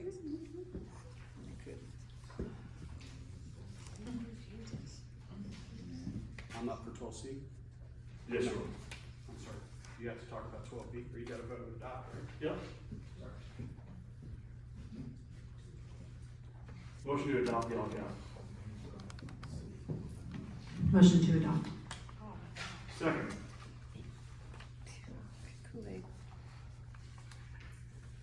I'll second. Any other discussion or comment? I have some discussion, if I may. So the LCAP process, and we talked about this a few months ago. I believe there were 2 LCAP meetings or 3 LCAP meetings after we discussed holding those meetings not at 10 a.m., not all of them at 10 a.m., but some, in the afternoon where working parents could have access. It was also discussed at the last meeting and mentioned in prior meetings, hearing from parent committee members of the Local Control Accountability Plan. We've not heard from any parent committee members. I know there are some in the audience tonight. We did not have any of the meetings outside of, the mid-morning, 10 a.m. 2 of those LCAP meetings I showed up to, there wasn't even parking at the district office. I had to park, on the street over there. We have a responsibility as a district to make sure that our meetings are accessible, especially as it pertains to the LCAP. I want to read my favorite Governor Newsom quote.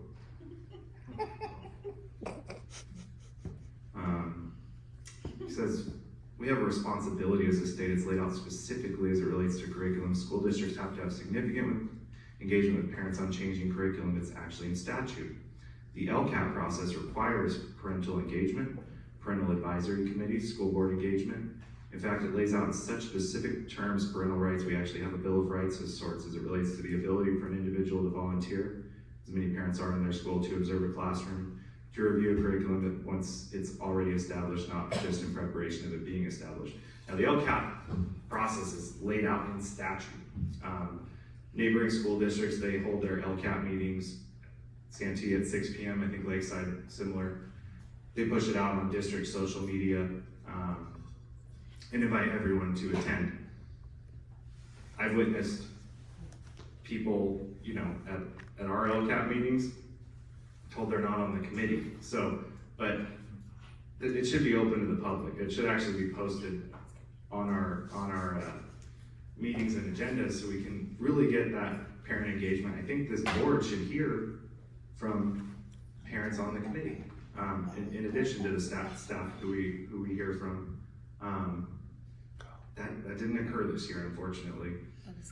I feel like when it comes to the local control accountability plan specifically, there's such a high requirement by the state, by the Community Engagement Initiative statute passed in 2018 with regard to the LCAP.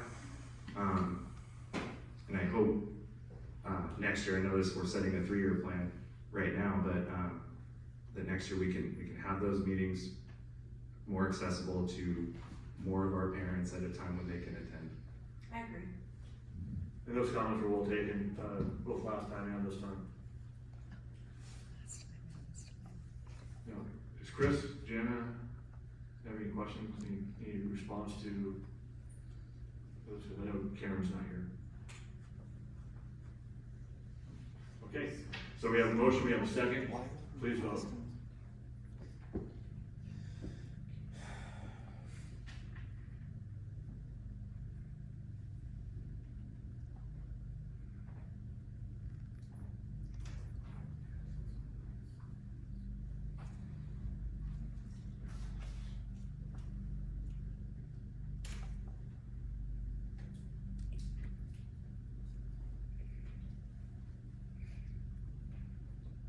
Passes 4-1.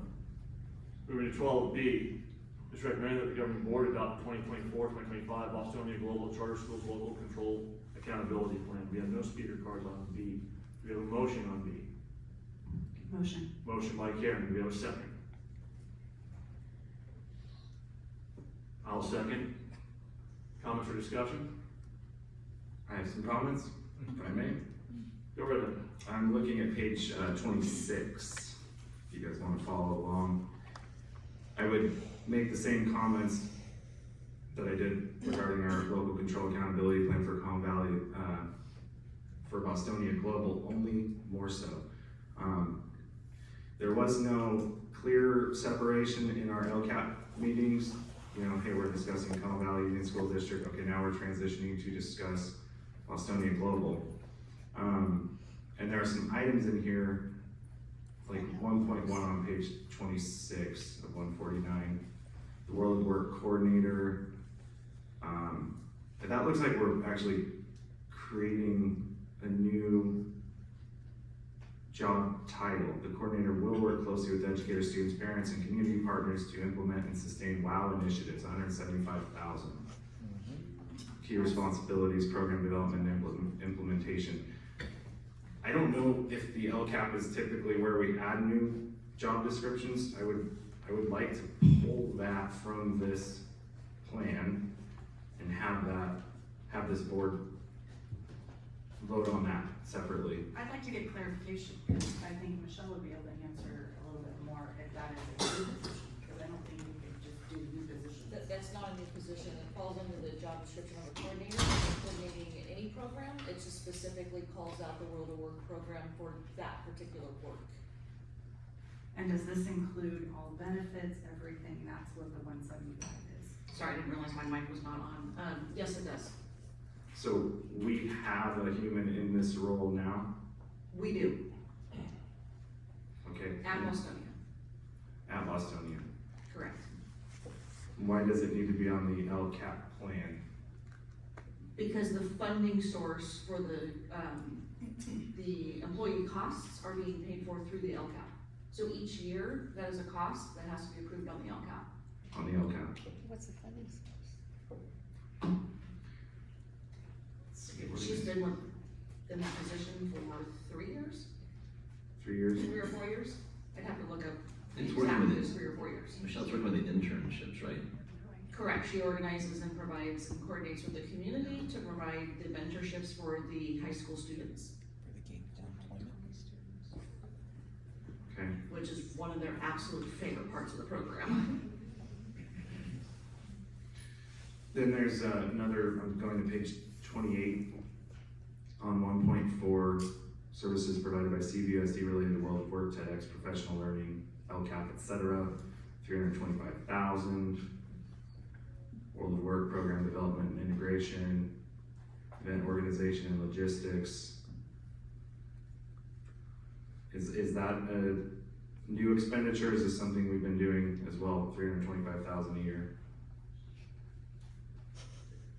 That's not new, and I would have to reach out to Norel to get more specific details on that, but this is the foundation of the program.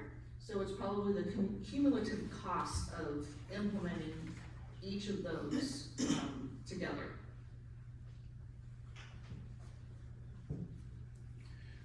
Moving on to 1.5 and 1.6 on page 30.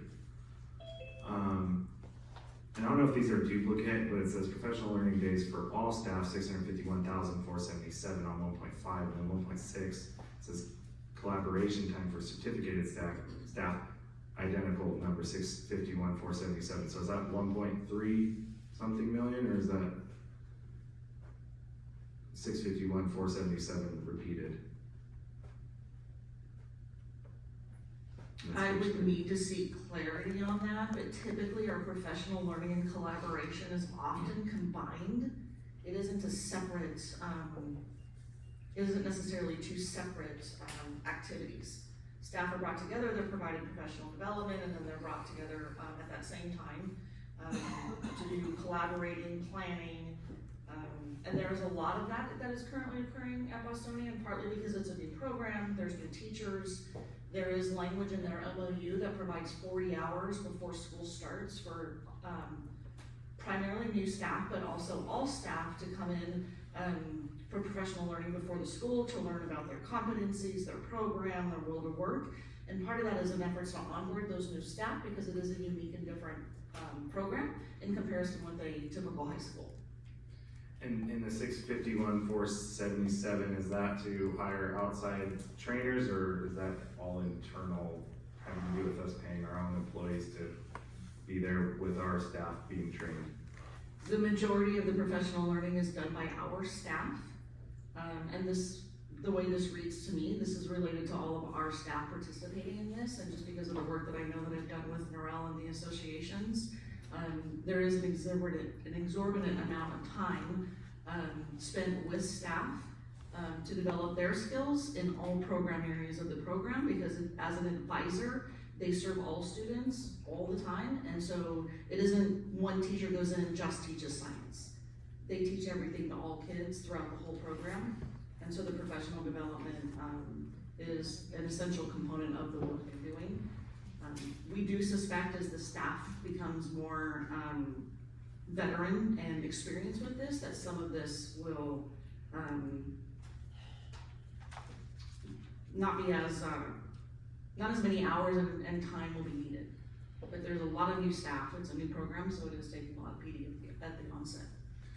And this plan covers Bostonia K through 14, like we say, or K through 12? Correct. And do we know how approximately the enrollment at that school site? I believe it's approaching 1,100. 1,100 students. Between the TK through 12. And they're expanding, the enrollment has been increasing, and they are rolling competency-based type learning through the 6th grade, 5th grade, with other grade levels coming on, which is again another reason for the PD time. Okay, so we have 1,100-ish students. How many staff approximately at that site? Any idea? Oh, I'm looking in the wrong direction. 50 to 60. So if it's And 600, plus classified staff as well. They participate in some of their professional development as well, but that's a rough guess. Anthony, I'd have to really go back and 60 might include everyone, or would it be like more than that with the classified? I'll say approximately 60. Approximately. Mostly, Not market most of which rate. are certificate staff. I'm doing rough math, so. Well, that's my rough guess. Okay. We're in the same boat. So if we have, let's say, 60 staff members, and it's, I guess we can't assume because we don't know yet if it's 651,000 in staff development or 1.3 million. Let's say it's 651 and it's just repeated twice. Okay. Trying to do Excel while I'm talking. Hang on. Anthony, you have a specific question once you get there. $10,857 roughly per staff member, assuming that's 651,477 in professional development. In one, the week before school, is that what we're projecting here? It's throughout the whole school, throughout the whole school year. And they have 2 days of professional development in their calendar on weekly, in their contract. So 2 days a week in the afternoon, 1 day a week for TK through 6. They're doing professional development and collaboration, so that could be included in this as well. So 10,900-ish per year per staff member, assuming it's only one and not the duplicate, 651,477. I mean, that's probably a too difficult question to answer sitting right here, but what's the average district-wide? That just seems high to me per employee to be spending near $11,000. Scott, are they using part of this because they are spending their contracted time in PD and collaboration for salaries? Yes. Who just said yes? Miranda, thank you, Miranda. So yes, that's part of it. So what they're doing, instead of using their general fund dollars to cover salaries for the entire staff, the amount of time that they are participating in professional development, this is their salaries during that contract time. So this isn't additional what we are paying them on top of their contract. This is part of their contract salary that is being, right, I don't know what the financial word is, allocated to their salary. So like average staff salary across the board, obviously the principals are making way more than certificated. That's like seems like a month if you're talking, if the average salary is maybe I'm doing the math from here, 120,000, let's say, a year for 12 months. That would be a month. If that, let's say that's the average salary of those 60 staff members, that's rings It's as not high. their entire salary, it's the hours that they're spending within their contract time for professional development and collaboration. Right, no, I'm trying to break down the hours, sorry, that wasn't clear. So if you're spending 10,900 per each of those 60 people, and the average salary were 120,000, yeah, that'd be like a month of 30 days of time. They meet twice Per a year. week, every week of the school year. At the high school, and once a week at the TK through 6 or TK through 8. You're testing my memory. It seems like, to me, an extremely high number where I question what is the benefit to the students of Bostonia Global for there to be that amount of training per capita per year of the staff there. It seems like way out of the ballpark compared to what we're doing over here in Cajon Valley. Recognizing that what Michelle just said, and correct me if I misinterpret Michelle, this is part of their regular salary. This is not money over and above their salary. It's just money that we are allocated within the LCAP that would apply to their time doing PD. Is that allocation? Is that correct? That's my understanding. So their salary is their salary.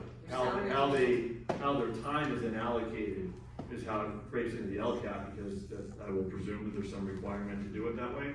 Scott, Miranda? I think our goal is to improve student achievement, and professional development is part of that student achievement. And Bostonia is a very unique program. I mean, we just negotiated a whole new MOU with them, and the collaboration time, and it's very important to their program. And they're trying to bring that program not only from the high school down to lower grades, 6th, 5th, 4th. I don't think it's ever going to the TK 2, but it's slowly coming down to those levels. And I think this is it's not like we're spending this money exactly. It's just an estimate. That's why in the LCAP, when we do it as a district, they come to the committee and say, we've got $2 million of one-time money. It was not spent as objective, but the money is still there to be spent by supplemental concentration rules. So this is just an amount. I mean, we'd be glad to break down that number further as what we think that is in that number for you, but it's not like we're definitely going to spend that much money. Okay, and not that much, meaning either 651 or 1.3, we're not quite sure yet. And I guess that's my question, is the time allocation. How does that benefit the students? If we have 108, how many school days do we have? 180? 180.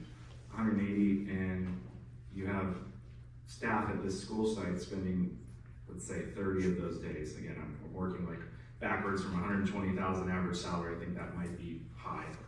So that looks like at least 30 days.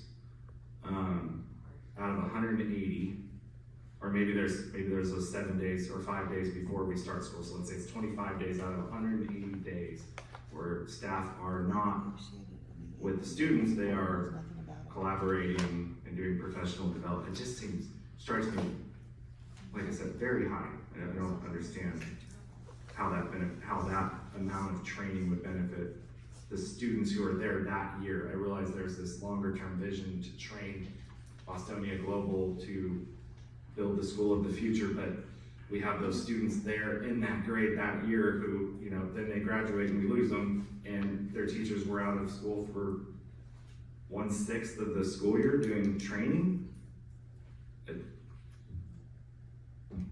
I don't get it. The training and collaboration is outside of the student's instructional day, but within the contract time for the classroom teachers. Okay, so they're not missing 30 days in the classroom? No, the teachers at Bostonia have a longer workday than the rest of the teachers of the district. Gotcha. Any other questions or comments? Hearing none, please vote.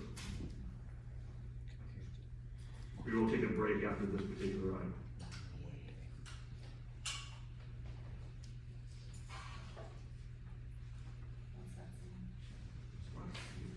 IT has requested time to fix the microphone.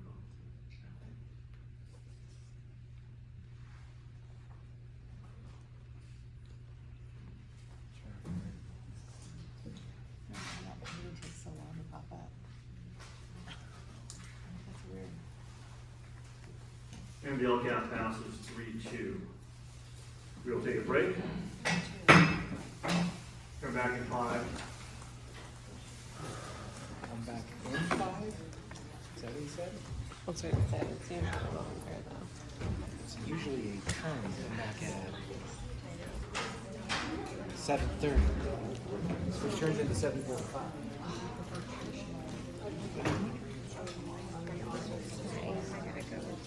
Oh, you don't want to stay for the fun? I would love to, but it gets a little hairy about after 7. I know, I'm tired. Good luck. Thanks. Thanks for being here.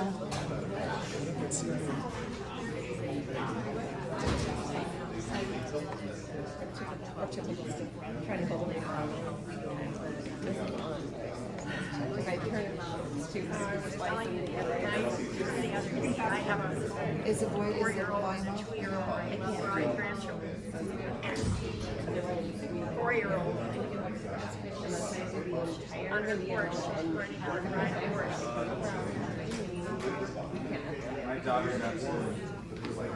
Our district sucks so bad they can't put their own videos up on the internet for us to watch.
I saw it. I saw it.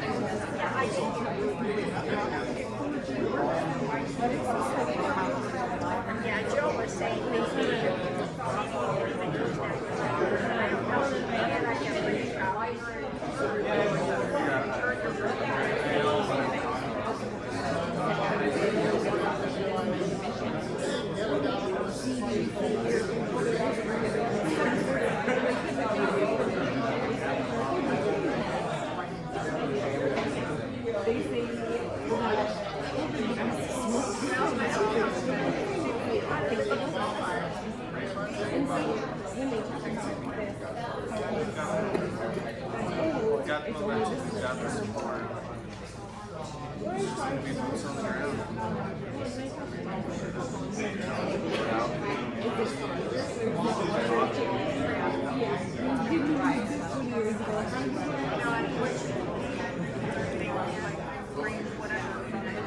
well, no, it's so much worse if you're not gonna like real mean. I mean, kids already all have their cell phones. I don't understand how that makes it doesn't make it less bad. It just adds more still.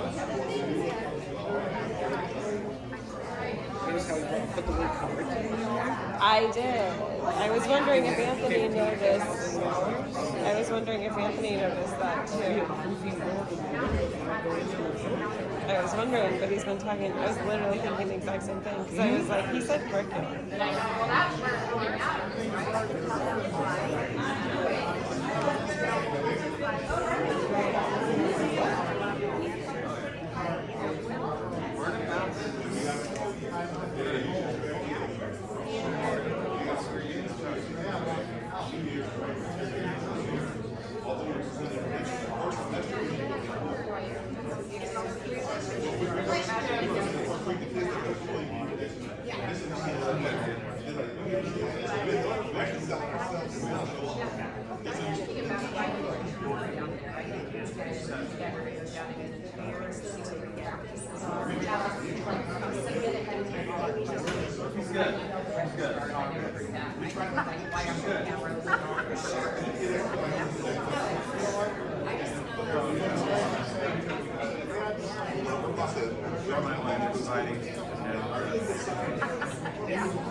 I got two older sisters, brother, my tea, and then all of a sudden, they're talking. And nobody ever, you know, I was like, quiet.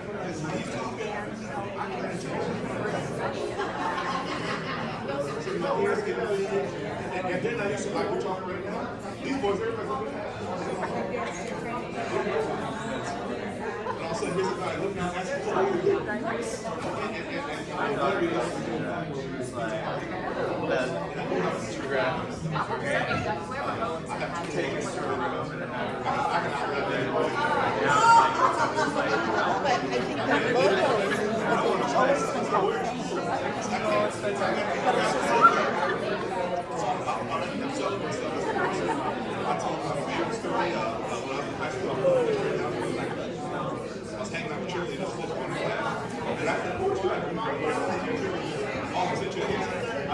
sometimes something feels so good to make bad choices. Yeah, even at Google, when I was with you, I know a lot of every time I go to this school, it's like, I'm coming. It's like appalled.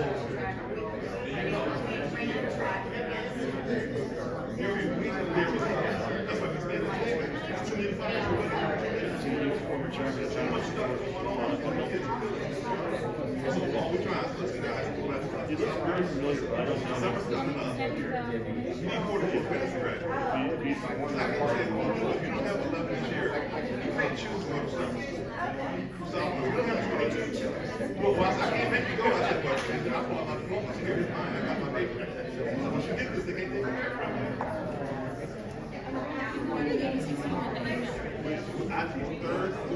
Hey, how's it going? Good. How are you? Good. They were asking to together. Go to the great week. We're on summer break now. I meant the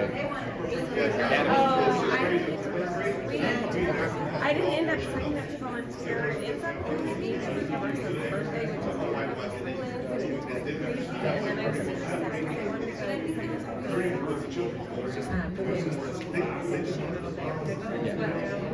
that I originally brought to me years ago, and then they started to go into it.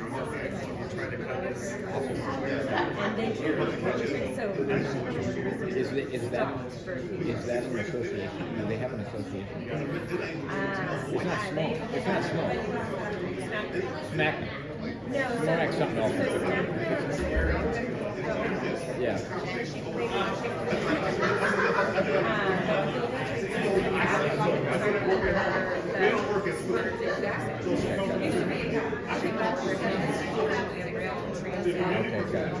But yeah, awesome winners. One of them has been a farm shop for 15 years. So I was sad I got to, like, I wanted to see them. That was like a real good. Next year, I gotta get next year. Oh, of course. Sounds like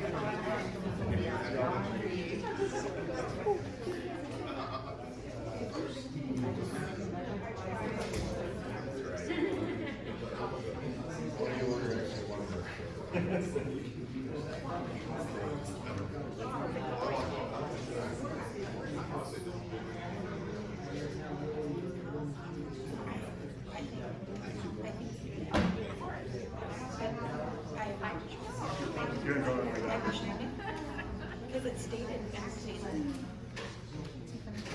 Okay, what else do I have left?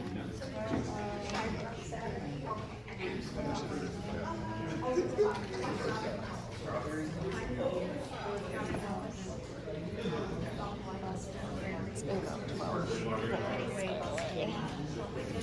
Not that it's counting. What did I say? All right, folks, we're going to be back on. It is 7:36. 37.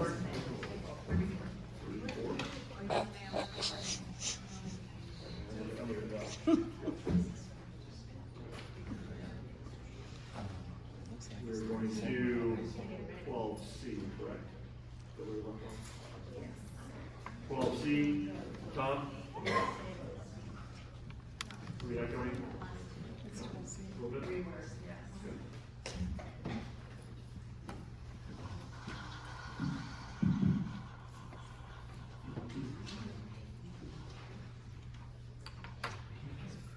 Good evening again. I'm going to recommend that you not adopt the budget as it's currently written. Am I good? Oh, I heard a buzz. I'm actually actually, I think I'm doing you a favor as the board members, because this budget is currently written has a proposal to spend 40% more on travel than on school books. So if you vote for this budget as it is currently, campaign mailers in a couple of months will say so-and-so voted for 40%, or 45% actually, more travel for the district than for books for the children. And so that's on page 8 out of 136 of the budget. And your own, the district's own metrics actually state by a mandatory state requirement that it does not meet the requirement of the budget. So it's not even a simple mistake. It's the plan, and it's in black and white on page 15 out of 136 in the packet, that the district has submitted you a budget knowingly not meeting the school book requirement. Now, I know school book expenditures go up and down, but this is a pretty bad metric. So, I point that out to you as a favor.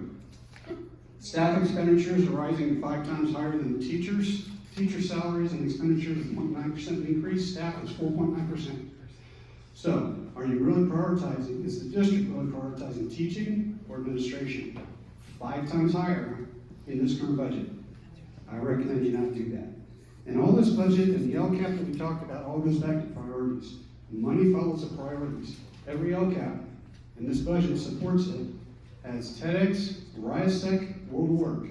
If you're a kindergartner, that's the solution to your problem. If you're a migrant new to the country, that's the solution to your problem. If you're a high schooler, that's the solution to your problem. If you're an English learner, that's the solution to your problem. Everything comes back to that. And anyone who opposes it, the only change I see from that is the strategy used against those who oppose it. If you're a board member and you oppose it, you get personally destroyed. Or if the board opposes it as a group, then the policies are subtly modified before they get to you so that you vote away your own oversight power. You all who've been here know that I brought that up over the last year. That's what's changing, is the strategy against TEDx, RISEC, and World of Work. Otherwise, it's always the same. It's been the same for 10 years. It will never change. Scores are going down, math is going down, people getting beat up, sending kids to unsafe camps. Doesn't matter. TEDx, RISEC, World of Work. It will never change.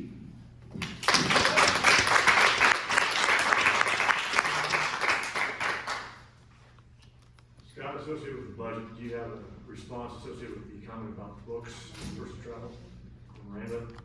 I don't, on the spot, no, I don't have a response to it, but I will say that it was posted last board meeting, and we received no comments between that point and this point. So it's kind of hard to adopt a budget when we don't have comments we had posted at the public hearing last time. I will say that the budget has to be adopted legally by June 30th, so. Can we remove items from the budget? We have several budgets throughout the year. Next budget will be our first interim. That's the time the board can make changes. It's a fluid document. It is a budget, and if you want to make changes as what's proposed tonight, that's something that you can bring up, and we can relook at that at first interim. And I will just say in regards to the not met columns on page 15, if you look further within the criteria and standards, which are required to be filled out, it explains every single one of the not mets. And for the expenditures, it's due to expenditures are in the estimated actuals budgets and have been spent in prior years that aren't in the next year's budget yet, due to carryover revenues and expenditures. So it's that change in percentage of spending that flags that is not met, and it's all explained in the criteria and standards.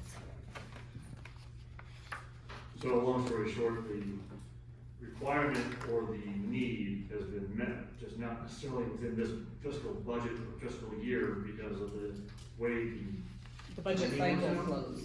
Okay. So it has been met? The criteria and standards look at calculations within the budget to, it's not met on the surface, but then you have to go in and explain why it's still correct or why it's still met. So I can. Sure, take your time. Yeah. So for I'm not sure which item number he was referring to, but for other expenditures, which say projected operating expenditures such as books and supplies and services are within the standard for the budget. In 2 subsequent years, it's item 6B.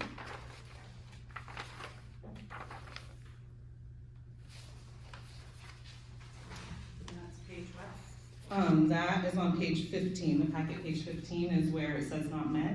But if you go to packet page 24, which is page 8 of the criteria and standards, it explains, oh, sorry.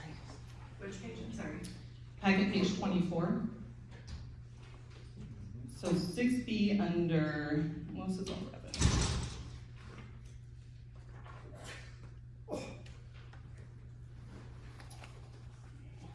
So the revenues are also not met due to fluctuations. So for example, federal revenue, it's projected as decreasing in the second subsequent year because federal COVID funding expires. So as that funding expires, the expenditures are also pulled out. So with those revenues and expenditures dropping, it flags it as being something for the board to look at so that you're aware, like, are these expenditures and revenues having drastic swings, and is there a reason for that swing? So the changes in revenues from year to year impact the changes in expenditures from year to year. And it's not saying we're not buying enough books at all. It's saying that the expenditures have changed more than they see as just being accepted in the second subsequent year. Does that make sense? Or? No. So I can hold a budget 101 class for. That would be always helpful. I do try to go over it in my budget presentation. If you wanted to read through the budget packet, you're more than welcome. It is a public document and it's posted. Prior year includes expenditures from carryover funds and one-time grants that are not projected in the budget year. As revenues and fund balances from the carryover and one-time grants are removed, the associated expenditures are also removed. So when it changes within 5% from year over year, then it flags it to be explained. Gotcha. And a lot of this is for the county office. They have to review and approve our budgets. And so these are flags that help them also see, is the explanation correct and makes sense, or is there something else they need to follow up before they approve our budget? So these are pretty common. Every interim will have these kind of criteria and standards and explanations. This next time we'll be bringing in, as we close the financials, all these carryover dollars we put back into the budget. For schools that say this, there's like dollars being spent, we'll put it back into the budget. Then all of a sudden we'll have this big swing in expenses, and we'll look like we're just spending tremendously, but that's just the way the budget cycle works. And I kind of explained to the board, don't worry, don't stress out, this is one-time funds, they put back into the budget. More than likely we'll have, again, at the end of the year, when we close, carryover. What we look at closely is the ongoing deficit. That's critical. If we're structurally imbalanced, then we have to look at reductions. If it's a one-time carryover that we know we put back in the budget to spend, with one-time expense against that, that's okay. But we look very carefully at that structural shortfall. Is it ongoing or is it one-time? It's a common, I think, criteria and standards. It grows every year, but it's a way of the county and the board and the community knowing here's why it didn't meet that parameters. And it's all state, like I said, it's 5%, if it exceeds 5%, you have to explain it. And as long as there's a good explanation of why, that's acceptable. Thank you. Any other questions? On travel and conference of 2023-24, estimated actual is $917,329. I would imagine we are exceptional compared to every other school district in this county with that kind of spending on travel and conference. Where are you seeing that? That's on page 8. Can I go into my presentation and then do questions at the end? There we go. Let's go with that. That's a great idea. So I mentioned a fun fact slide in the past, and here is my budget and accounting fun facts. And I think this is fun, quite like confetti. So the budget is, we have 10 staff that build, monitor, and maintain the budget and actuals, and that consists of accountants in departments and in the fiscal department. There's an additional 5 staff that are involved in entering and reviewing the transactions for actuals. Just to show you the size and scope of all of the detailed budget lines and accounting lines, in 23-24 estimated actuals and 24-25 proposed budget, there's over 17,000 lines.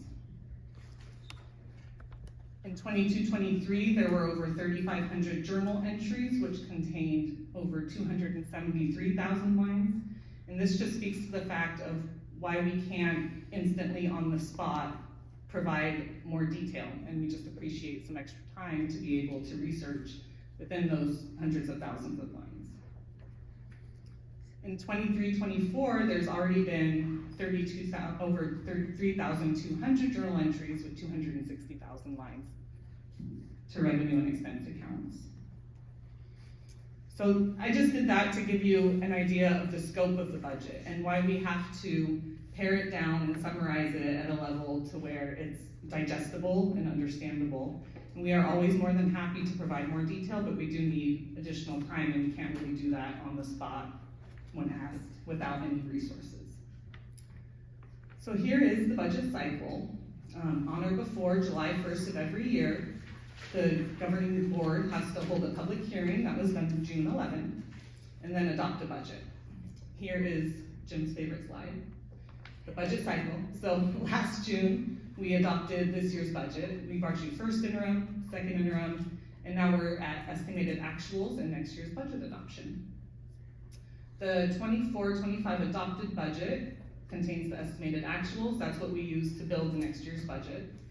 And the multi-year projection is based on the known information of the state budget at the time that the budget was being built. An overview of the general fund. The general fund's broken up into unrestricted and restricted funds.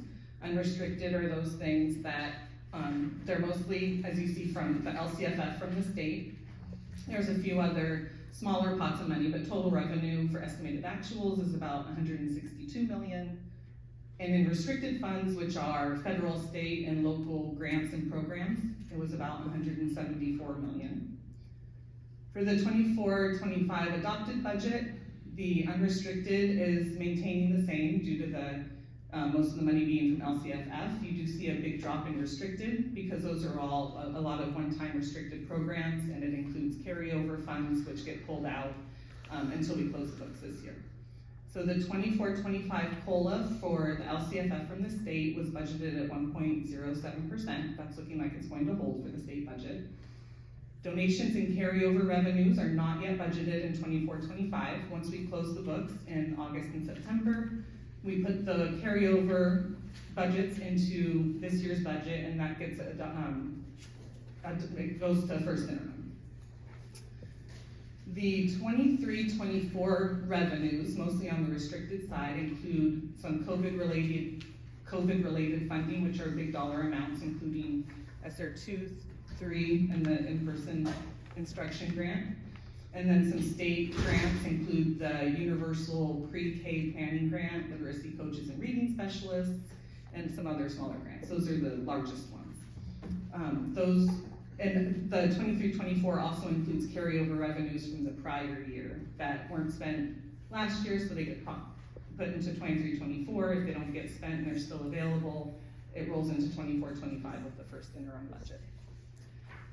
24-25 does include revenues under a tier 1 rate for ELOP. We haven't gotten confirmation from the state yet, but we reached the UPP level to where we should get that funding. It includes the Afghan Refugee School Impact Grant, and then it removes all of the COVID-related funding and other carryover revenues from 23-24. Estimated actuals and adopted budget for the general fund expenditures have the same cadence. The step and column increases are included for 24-25 adopted budget. A portion of the ongoing expenditures, which shifted, we covered part of ongoing expenditures using our COVID funds to be able to build a comfortable fund balance using those funds. So part of those have shifted to the Learning Recovery Emergency Block Grant, which is another large grant that the state provided last year. But a portion did move back to the unrestricted side. So that's where you see a big jump in the certificated salaries on unrestricted. There is an increase to PERS budgeted. STIRS has been remaining the same. Those are the retirement programs. We don't budget for any salary settlements prior to negotiation, so none of those have been included in 24-25 yet. We included an estimate of a health benefit premium increase of 3%, and again, the carryover expenditures aren't posted in 24-25 until we close the books. The current assumptions for the multi-year projection are based on the May revise of the governor's proposal. That's still just it's not the adopted state budget yet, it's still a proposal, and negotiations between the legislature and the governor have been going on. The COLA is looking like it will be funded at 1.07%. The subsequent years are all projections that we received from the Department of Finance, and also the SSC, the School Services of California, provide those estimates. And same with STIRS and PERS rates. PERS has been and continues to decline, and STIRS has been remaining steady. 24-25 limited and one-time grants, which are included in the 24-25 budget and are phased out as they're spent over the subsequent years in the multi-year projection, include the ESSA Comprehensive Support and Improvement Grant for the 3 middle schools listed. There's the Inclusive Early Education Expansion Program Grant. We call it IE. We had a prior 4.5-year grant, which is ending December 2024. There's about $1 million budgeted to be spent in 2024-25. There is an opportunity for another grant, which the state put out the request for applications. Our staff did an amazing job on the application and scored 166 out of 169, so shout out to Jen Hunt and her team. We actually got approved for $4.3 million of that new grant, but with the May revise, the governor proposed to take that away in full. So we did not include that in the budget. In the latest news from the budget updates, they are proposing to bring back a portion of that grant, but it may not come back in full, so we're waiting to see what will actually be funded for that.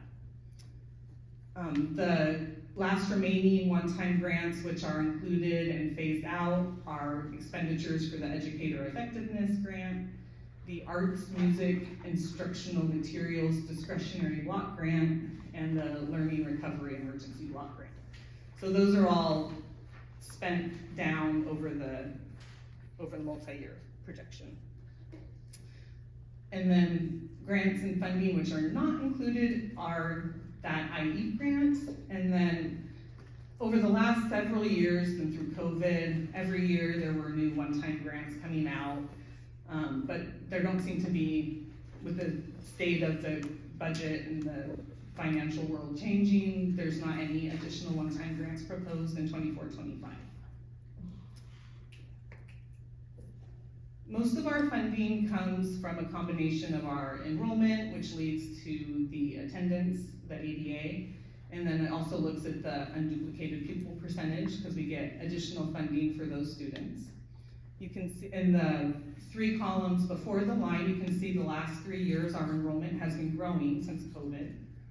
And that's really an anomaly in the state. Many school districts in the state are actually still in declining enrollment.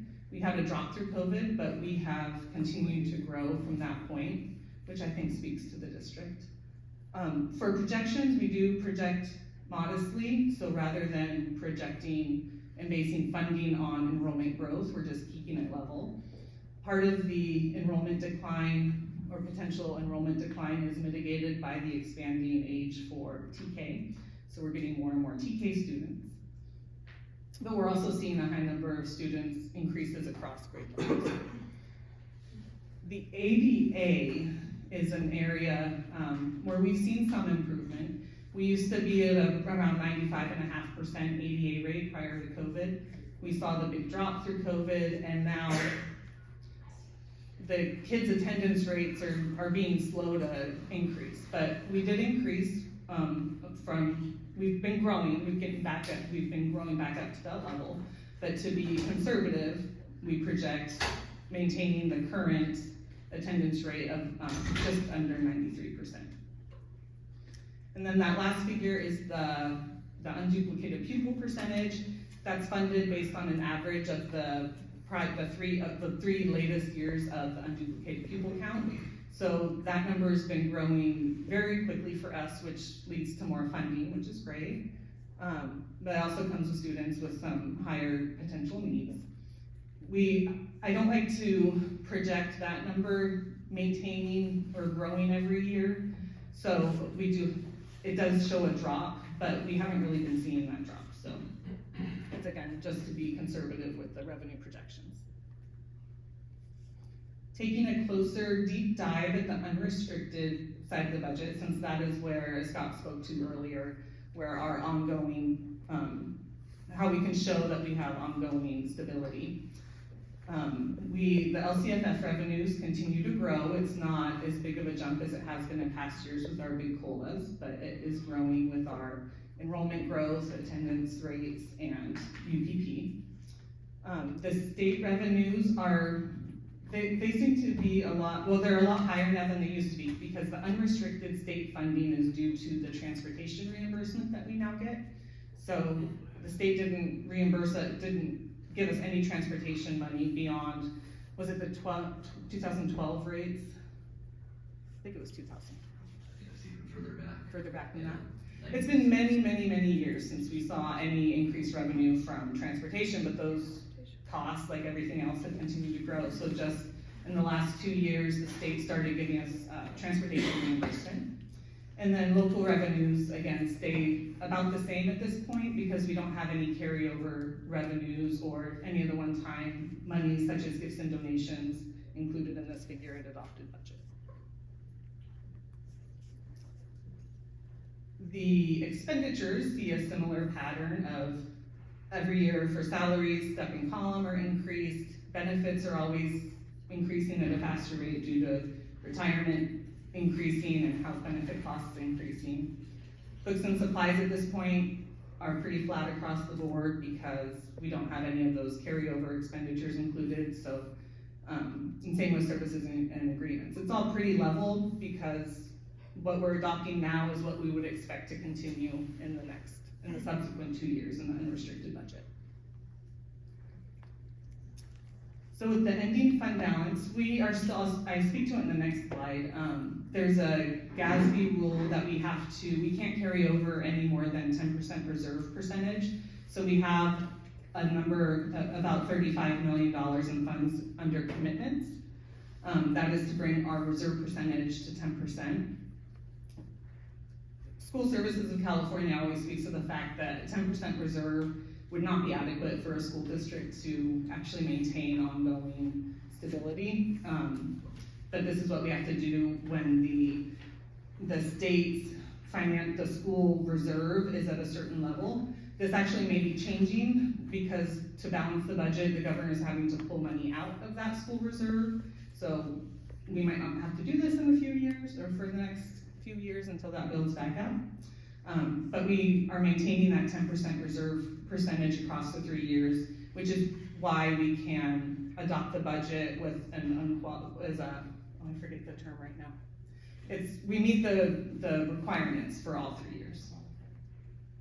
Thank you. So those budget commitments are due to GASB 54. And these are the identified areas where we definitely have need to maintain reserves of more than 10%. Our OPEB liability is, we have $11 million committed to the OPEB liability, which is other post-employment benefits, which are retiree benefits. 3 years of the deferred maintenance commitments, 2 years of the technology plan, 5 years of our solar debt service, additional TK facility implementation, and then some of the unspent department carryovers, which are unspent in the 23-24 budget, but those will carry over into next year. And then what is not in this budget and other areas that we are keeping our eye on include the enrollment and attendance rates. And I spoke to these things that our enrollment has been holding steady, and especially with the UTK implementation. The attendance rates have been slowly climbing, but it's something we always keep our eye on since it is a major part of our funding. The unduplicated pupil percentage, same idea. It's been growing, but it's, I always project a drop of that count because it depends on the collection of the LCFF forms, which we don't, it's totally up to the parents whether they fill out the forms or not, and if a parent just doesn't fill out the form and turn it in, we don't count them as UPP in certain instances.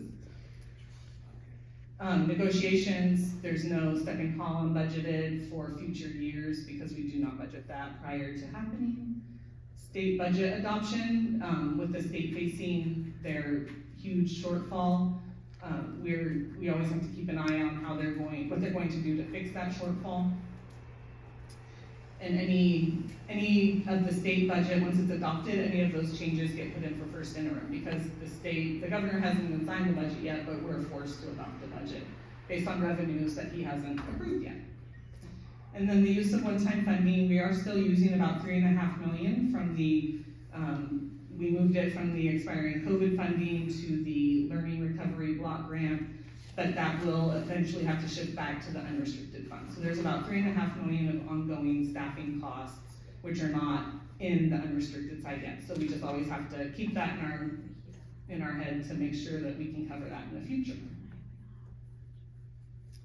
And the use of these funds in this way has allowed us to maintain staffing. There is a lot of talk in districts, especially in this environment of sending out the notices and reducing staffing, but we have been growing our staffing. And finally, a quick look at Bostonia Global. We have the 23-24 estimated actuals and 24-25 budget. Their enrollment has been increasing as they expand grade levels and expand their program. So their LCFF revenues jump quite a bit. They have the same fluctuations from carryover and one-time revenues that the district does. Expenditures, we have additional staffing accounted for as the enrollment grows. There's more need for staff every year. Same with supplies and books, employee benefits. All of it, it's accounted for to grow at about 25% for next year. They still are maintaining a very solid fund balance. They are not deficit spending at all, and their required reserve is only about $500,000, but they're carrying over much more than that. Their ending balance is growing from $4.5 million to $5.5 million projected. And I will be back again in September after we close the books. I bring you the unaudited actuals, and that is the final, it's not the budget at all, but it's how the actual expenditures have hit when we close the books. Thank goodness, the air's on. I thought you were thank goodnessing that. Thank goodness for that. But it's like, I'm like that. That's what I say. But any questions? They fixed the mics but broke the AC. Got it. Any questions from the board? At the beginning of the presentation, you mentioned there's about 10 staff members. There's 10 accountants and accounting technicians. And that's in addition to you and Scott? I am counted in the 10, but not Scott. You're one of the 10? Yes. Okay. I know Scott and you both work on the World Work Foundation. Are there any of those other technicians who do work on the World Work Foundation? Not at all. In any of that, I do my normal job throughout my day, and anything above and beyond is on my own. On your own time for the World Work Foundation? Yes, I get all of my own job done. Okay. Thanks. But you do a fabulous job. And I make sure none of the fiscal staff do anything with World of Work Foundation beyond the accounts receivable person when I give them information on what they need to build the foundation. Okay, gotcha. Thanks.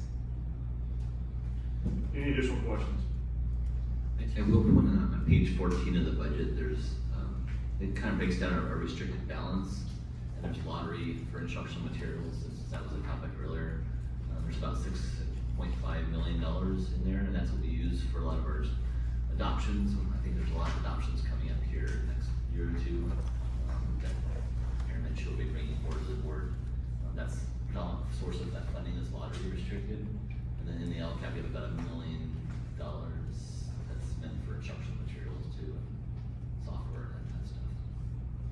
And especially this day and age, it's not always within textbook, object line item, because there's a lot of, software licenses and everything involved in the ongoing learning and curriculums.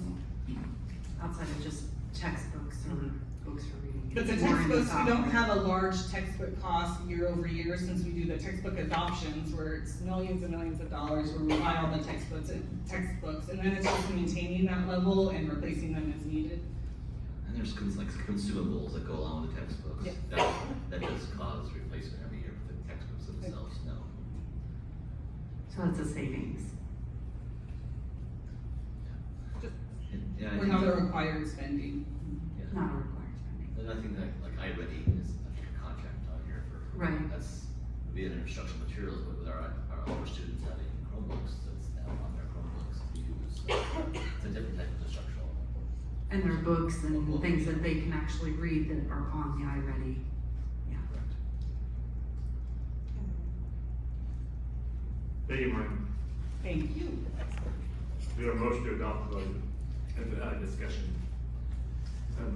Regarding page 8, travel and conference item, 917,329 spent. I just did some perusing. San Diego Unified with a budget of $1 billion compared to our $300 million. Does not spend near that amount on travel and conference. I wonder how much of that is commingling, traveling sales for World of Work, Beable Incorporated. And if we can, as a board, get some sort of grasp on that and how this is benefiting the students of Cajon Valley year after year to spend upwards of $1 million to send our people outside of Cajon Valley. Nothing comes back to us that says, hey, we went to this conference, this is how we're benefiting the students in the classroom from this conference, here's the curriculum we're bringing. I think a lot of that has to do with the, WOW, Beable Incorporated travel, so maybe there's not that direct line. But I think this board needs to get a handle on that, because We've already addressed, Anthony, the fact that people who go to travel and conference can provide a report back to us when they come back. We've discussed that now at least twice. And this says, from what I understand, that it's a 9%, almost 10% decrease in the budget. And then, we get to approve the actual travel and conference at whatever we're being presented, or not approved, right? So this is an up to budget. So just because it's budget, it doesn't mean it's spent. In 23-24, the actuals are 917,329. What, was it 100% of that this board approved, or was it some, I don't recall approving that much travel and conference, to be honest with you. Maybe it was. It adds up fast. It sure does.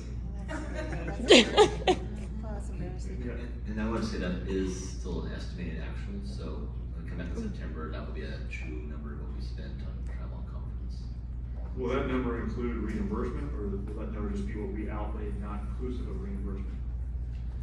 I'm not sure if we offset the expense or show it as revenue. Sorry. So if we get reimbursed for a certain travel cost, does that show as a, No, it would just show us revenue. yes, so if they do get reimbursed, it's under a revenue account. So it's not under a direct line showing that it came back from an actual conference as an example. No, because we do have to record it as local revenue, because we still have to recognize the expense in full, so it's an accounting standard. It washes out with revenue and expenditure, but it's not, the line item is by object, and the object for the revenue is different. So, And when I assume you're referring to like Beable Incorporated's reimbursements to our district. I think that number's. I'm talking about all reimbursements inclusive of any time we go to a conference, if somebody, whoever pays us back for travel, hotel, conference fees, whatever it happens to be is a direct offset And so we don't have a direct line item on that? We don't, we'd be able to pull that data, but we would need time to be able to do it. Maybe get a P&L and then also know a little bit about how many people and what was expended and what was given back. Maybe that would be helpful. But that's part of our travel and conference already that we've approved. We Right, in theory know that. But I mean, going this way in. we have an understanding of what the numbers are. Right, but And I think- we have that understanding. I'm saying we have that understanding because we approve the travel and conference, but I think it's very important to know. But I a think one-off I think that we should understand whether or not there's a reimbursement, right? So the reimbursement. During some of the travel requests, if there is something being reimbursed, it generally is at the same, on the same, it's noted at that time. Yeah. Right, but again, to Karen and to Anthony's point, I agree that it would be good to know what the offset is in the one-to-one for purposes of the conference and travel issue itself. Instead of, I know we have to put it under local revenue, as you said, because that's the way it's generalized for the books, but then to maybe drill down on that a little bit. So again, Make it user-friendly for us. right, keeping in mind that, the public doesn't know all the details associated with the accounting policies associated with a local education association. And when they see a large number, like Anthony's pointing out, they rightfully have a right to say, hey, that's a very high number. That should not be discouraged. But if there's an offset to that, we should let the community know that there's an offset to that. And if there is not, similarly, we should let them know what that actual number is. Yeah, I would say that the offset's not very large. It's more for executive travel that would come into play. Right. When our teachers are going to conferences, we're not getting reimbursed for any of that. Right, I understand the PD component, but keep in mind that the public's issue is not necessarily the PD component. The public's issue is the administrative travel component, as far as I have been listening to this crowd over a very long period of time. And the other way we can sort of travel is by function, and who is traveling. Is it instructionally based? Is it transportation, going to a conference? Is it, so that might be a nice way for the board to see of that number, how much is the function of the travel. Sure. That would be great. Any additional details help? With that, do we have a motion? Motion. Motion by Karen, is there a second to adopt the budget? Second. Second by Juliana. Please vote.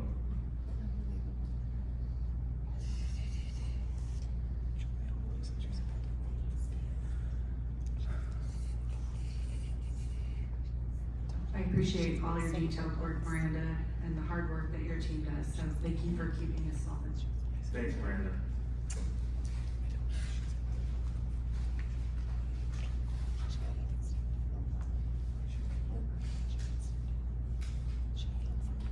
And the matter passes 4-1. Moving now to D, we do have a public speaker comment. We have a few of those on D. Mr. Ludwig, you will start us off. Ms. Schreiber, please stand behind Mr. Ludwig. Tom, behind Ms. Schreiber. That'll be our first group. That's the pass out to the board, yeah. You want it now? Normally I give it to the board after the fact. I'm gonna be speaking to it, so I would hope. I give it as the board does. Thank you. Go ahead.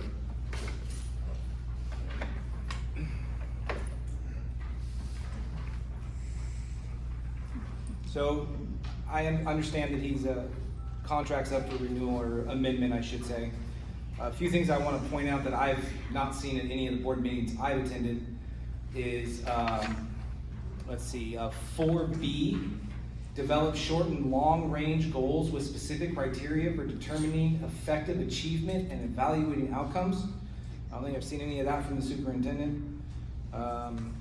Reporting regularly to the board information regarding student learning and providing analysis of student achievement and test scores. Don't see that regularly.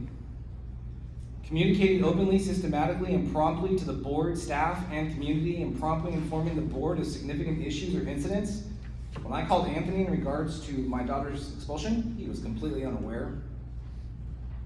The board holds the superintendent accountable to manage the district consistent with approved board policies. But when a policy is proven that he's not following it, he just files a referendum to fix it and enact it retroactively, violating due process rights.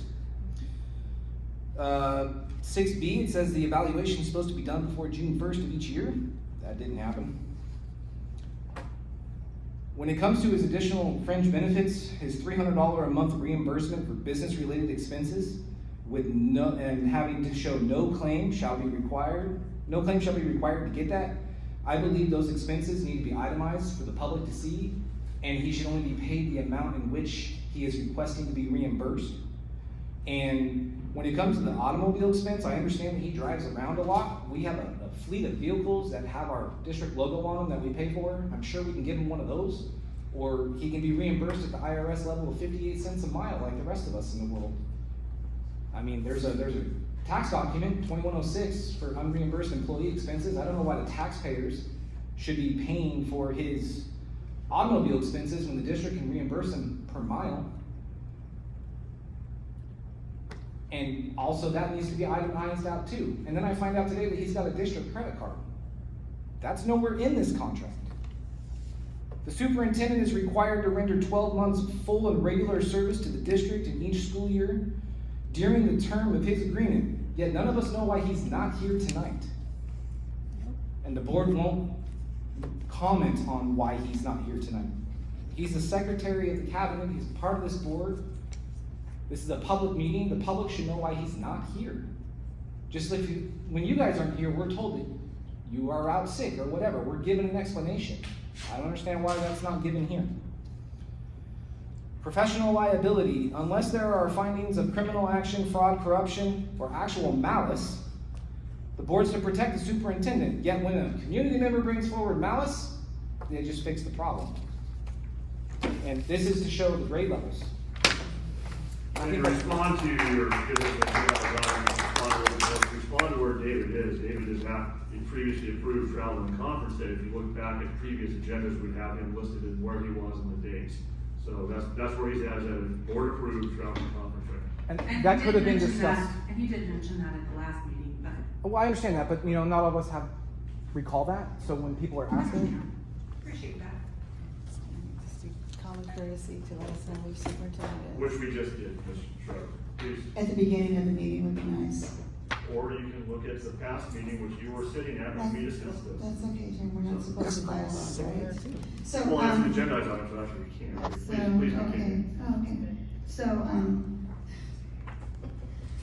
I find it very interesting that you guys, the superintendent would bring back, the budget for Cajon Valley and for the charter, and you guys voted in one vote. Amazing. I also think that it's been discussed many times about having an audit and finance subcommittee that the superintendent has not brought back.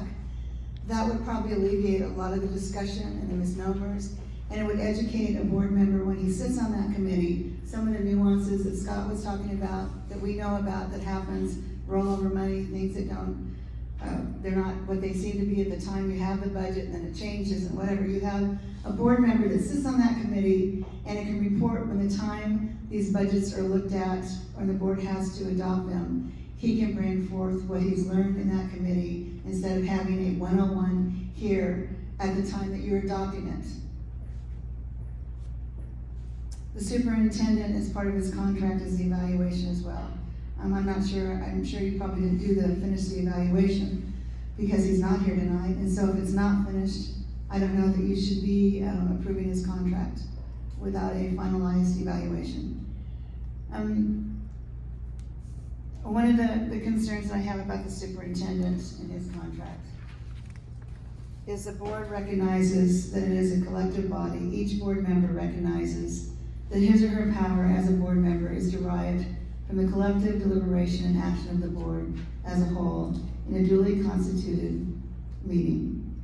Individual board members will not give direction to the superintendent or any staff member regarding management of the district or the solution of a specific problem. The board individually and collectively will refer promptly to the superintendent for study and recommendation and criticism, complaints, or suggestions brought to the attention of the board by a board member.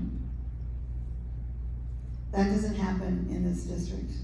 The board president thinks he can unilaterally use the district attorneys to do his bidding for whatever he wants to do. and go after certain people, send threatening letters without the board even having knowledge of it. And then you have a sitting attorney on the last 5 board meetings, and I don't think this board ever had that discussion, ever directed the superintendent to hire an attorney sitting on the dais, for what reasons, for how long, and how much. It's just, you guys are fiduciary responsible for taxpayer dollars, and this is how you spend taxpayer dollars, and you don't even collectively have that conversation to hire an attorney to sit on your dais. Amazing. Thank you. Tom, you're up next. Mary, you'll follow, and then Shari.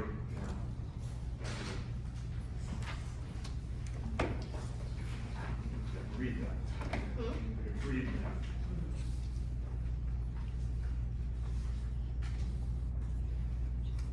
Good evening. I just want to, I'm obviously recommending not to continue the superintendent's contract, not to amend it to continue for another year. The interesting thing about contracts is it's not like firing someone. Firing someone's a big deal. But I managed contracts for 17 years at $69 million. And if you don't like what someone's doing, you just don't renew. You don't have to give them an answer. You don't have to give a reason. You don't have to give an explanation. You just say no. So you don't have to answer why. You just say, I just decided not to renew that contract. And that's all you need. You have permission not to renew this contract. You don't have to have an answer. You can just say no. That's all you have to do. And so in the last 10 years, reading's down, math is down. The non-English speakers are actually doing better than the English speakers, so we can't blame that on the new students.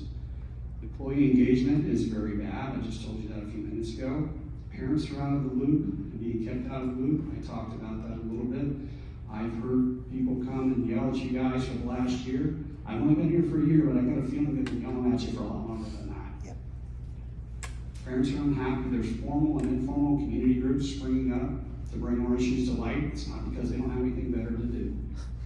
The superintendent has been trying to keep the board out of the loop. Individual board members who ask too many questions get destroyed, or get lawyers after them, or get slandered. Community members have been slandered for asking too many questions. At a policy level, this board approved 600 or thousands of pages of policies in a few months that limited your ability to oversee the superintendent. Data is being manipulated. I talked about it a few minutes ago. The goals are upside down. It's do the kids feel safe, but the district's not actually keeping them safe, sending kids to unsafe camps year after year. Why are you being put in that position? It's simple. Just don't go to that camp. Go to some other camp. It's upside down. It's the same solution to every problem. TEDx, RISEC, World of Work. The only thing that changes is how to crush or manipulate the person who goes against that. That's the only thing that changes. If one of you is against it, you're a target. If I'm against it, I'm a target. That's the reality of it. And so the goals are never going to change, but the performance has been going down every year for 10 years. He's had 10 years. And it's not working. It's not working. But I will say, some things are up. Self-promotion's up, travel's up, salary's way, way up. Remember the sand artist that we all wrung our hands over last year? I have a video of the sand artist creating a portrait of Dr. Miyashiro. Thank you.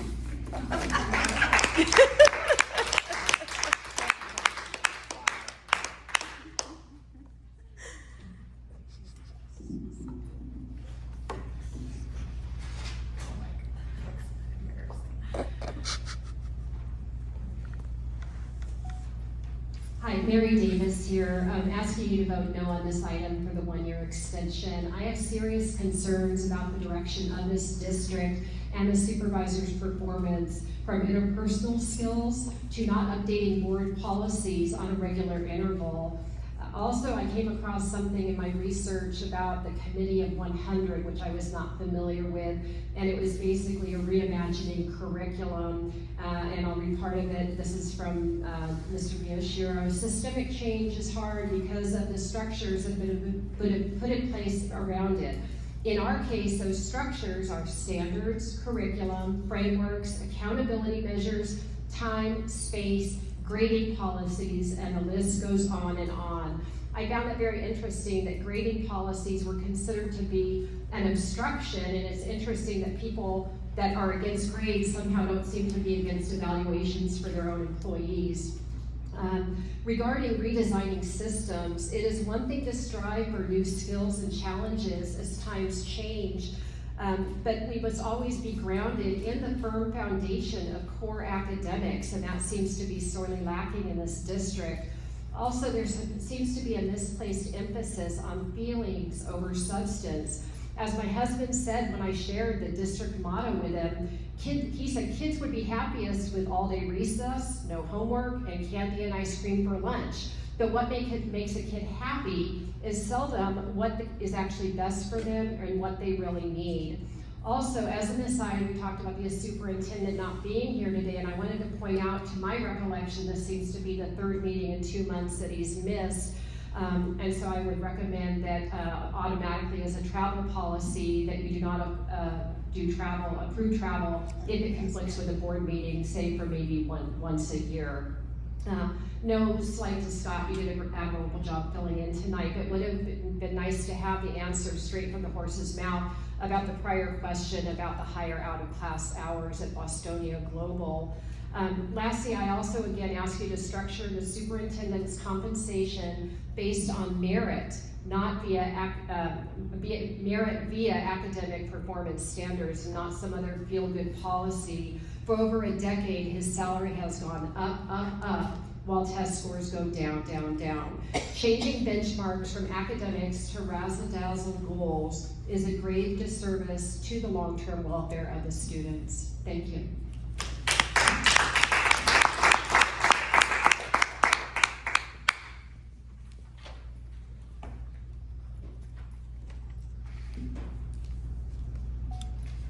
Good evening. Once again, I just want you to identify yourself. I know no one finds this funny, but I think the public, we all do care to know who you are, because you are from Maine Veg. I'm Jordan. And you are from? 3. Again, here we go with the So, again, I'm going to reiterate what everybody else said. The public would like to know, why is he here? Why are there attorneys sitting on the dais? He doesn't say anything. He doesn't contribute. If these are competently run meetings, there should be no need for legal counsel. We are paying for that. Again, we would like itemized bills to be made public. I personally want to know how much he's being paid to sit here tonight, and how much they've been being paid to sit here every night. Okay? So, and if it's going to continue, I mean, for God's sakes, give him a placard so everybody knows who he is when we walk in. So, when we talk about the superintendent, his performance, and all of that, I mean, I could go on and reiterate everything everybody else said, but I'm going to bring to light, regurgitate $5,000 charter buses, over $100 on Uber Eats for 7-Eleven. I mean, is he buying you guys all Slurpees? Why are we having Uber Eats in excess of $100 from his slush fund? I'll just call it slush fund, because that's what it appears to be, right? So you have, again, test scores going down, his salary going up, he's not here tonight, he's traveling, I don't know if he's in China, Uganda, I don't know where he's at tonight, but it's inappropriate. And to vote yes to extend this contract, when you guys have repeatedly heard from the public, the parents, not Anthony's neighbors, the parents,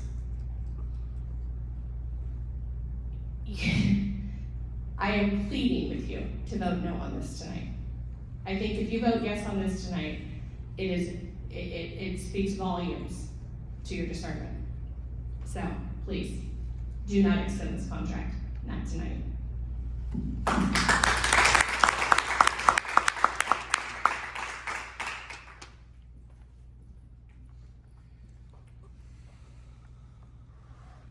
So board, 12D, it is recommended that the governing board approve amendment number 4 to reflect the term extension by 1 additional year for the employment agreement with Dr. David Miyashiro, superintendent.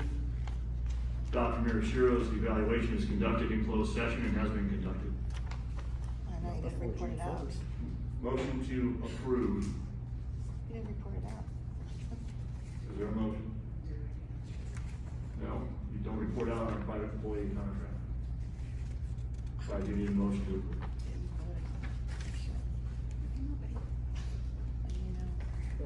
So moved. Do we have a second?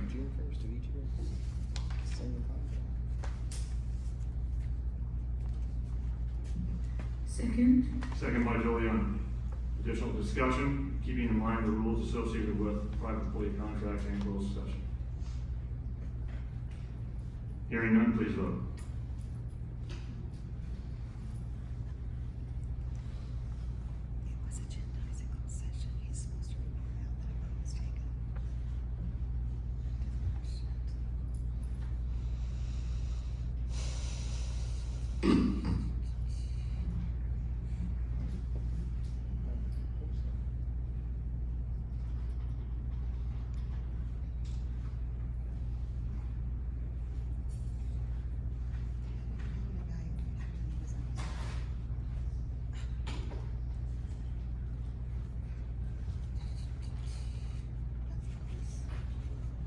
Thank you, Anthony. Passes 4-1. I'm gonna take a recess for 5 minutes.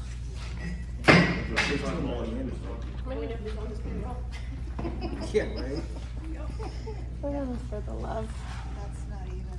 For him to say, we need to ask the attorney. What's this? It was agendized that they took their. They don't follow the rules. I caught him violating board policy 3 times during my daughter's expulsion. Ask the attorney. Lily, you're in trouble. You're in big trouble. Sorry. How long have you been telling everybody? Huh? How long have you been telling everybody we can't transfer? Oh, and Not even my husband will listen to me. and the new one. She has, I feel like, more lenience because she should abstain. But she doesn't have the experience. She should abstain.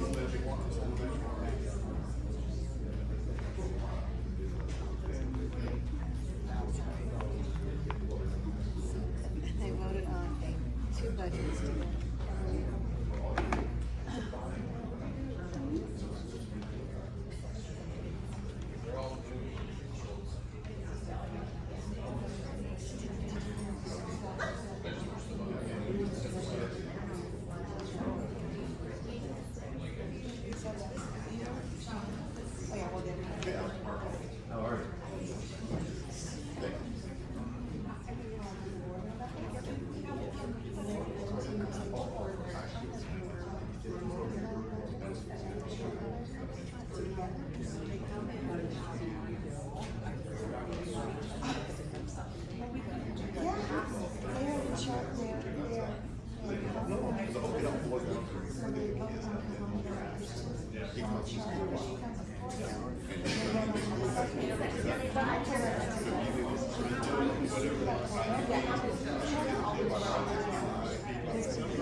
They gotta see a man.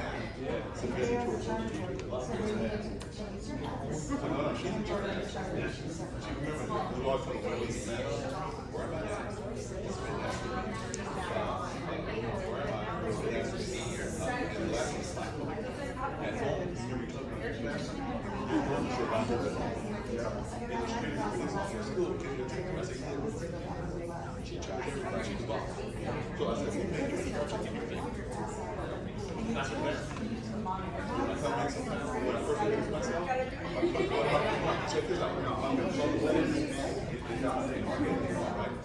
So listen, I looked at Chuck's down. I chose to talk to Mr. Marcus and gave us the whole choice. Cut it right to the foot. Right to the foot. And what it is, they love each other. You see that? I can be told someone, they feel like you care about them. They want somebody to chill. We're bored. These kids, every man they like. And you got to mama to teach that. All she does is read the first. She likes to learn.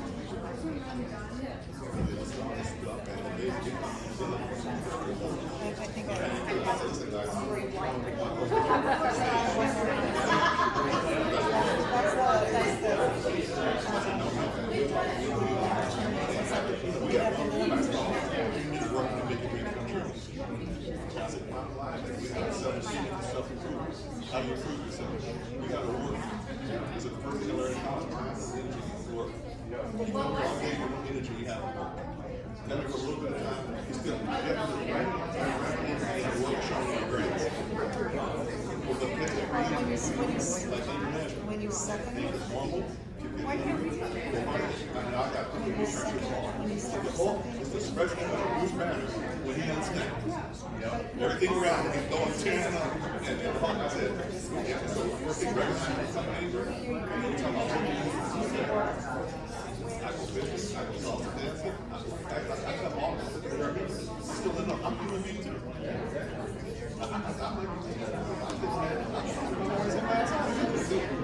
It's normal, but the thing is, you can't walk around every day. I said, so again, we dress every day. So 13 years old, we still when we talk about the way we get to be ruthless. Bobby got you don't do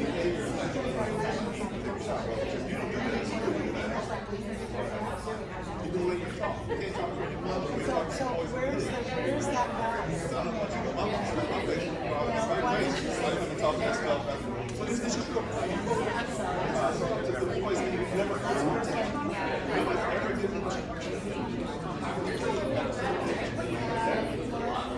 Because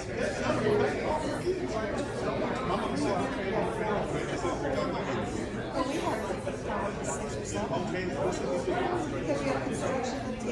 construction, collective bargaining, recreation, you have all kinds of stuff.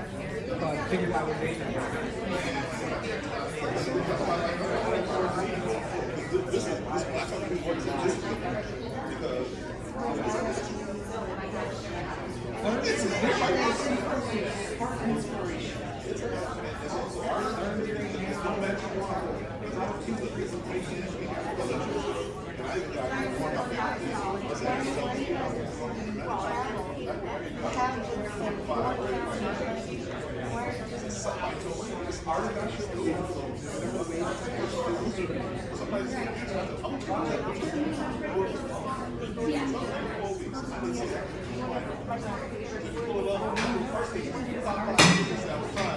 Back in session, it's now 8:40.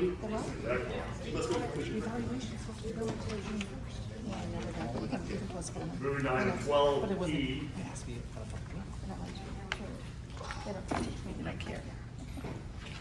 It's recommended that the governing board approve amendment number 4 to reflect term extension by 1 additional year and salary increase from step 9 to 10 for the employment agreement with Jonathan Gurton, Chief Technology Officer. Do we have a motion? Motion. Do we have a second? Second. Second by Willie. Motion by Karen. Please vote.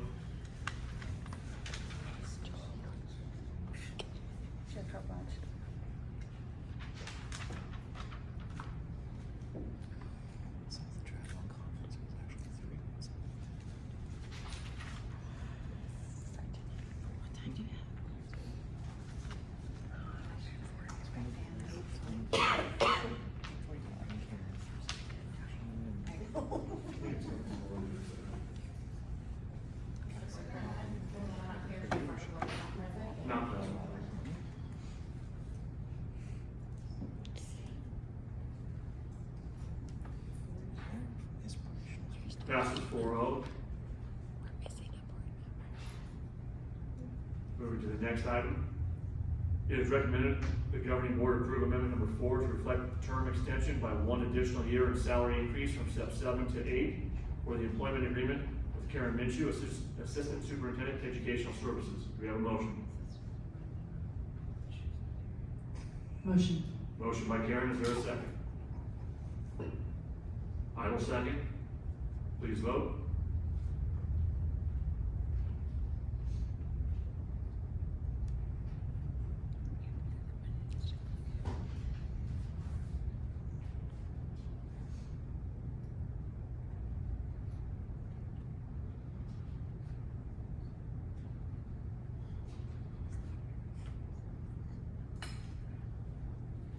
Passes 3-1. Next, it is recommended that the governing board approve amendment number 4 to reflect term extension by 1 additional year and salary increase from step 8 to 9 for the employment agreement with Michelle Hayes, Assistant Superintendent of Personnel. Do we have a motion? Motion. Motion by Karen, is there a second? This is Michelle Hayes' contract we're going to join. Second by Juliana. Please vote.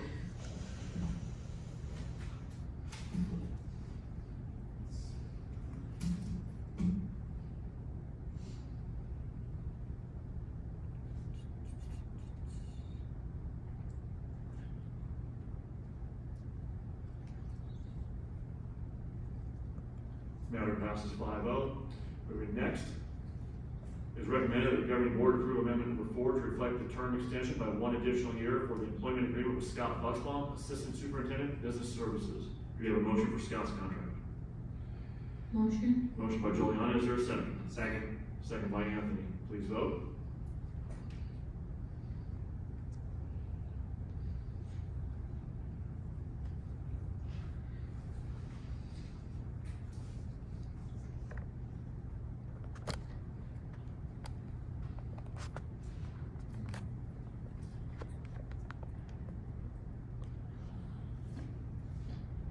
Passes 5-0. Moving now down to I. It is recommended that the governing board adopt the attached resolution to authorize the use of a cooperative bid from Val Verde Unified School District for just-in-time classroom and office supplies, bid number 2425-001 for the purchase of classroom and office supplies from Southwest School and Office Supplies on an as-needed basis. Do we have a motion on this matter? So moved. Moved by Anthony, is there a second? Second. Second by Karen, please vote.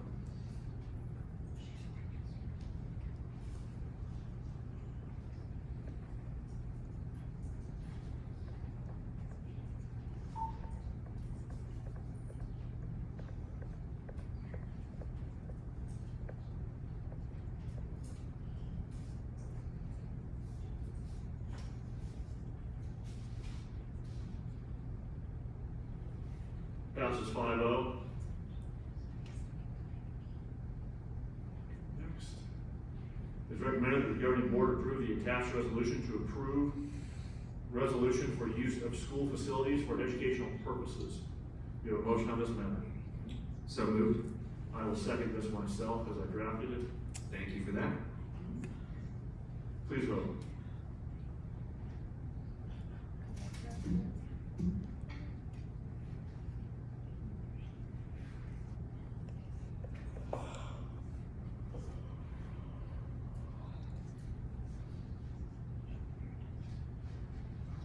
Passes 5-0.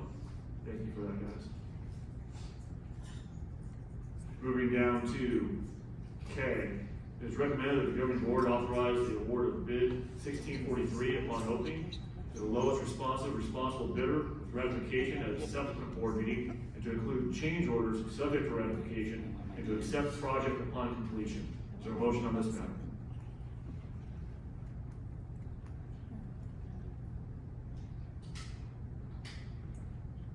Motion. Motion by Karen, is there a second? Second. Second by Juliana. Any questions about this particular topic? Hearing none, please vote.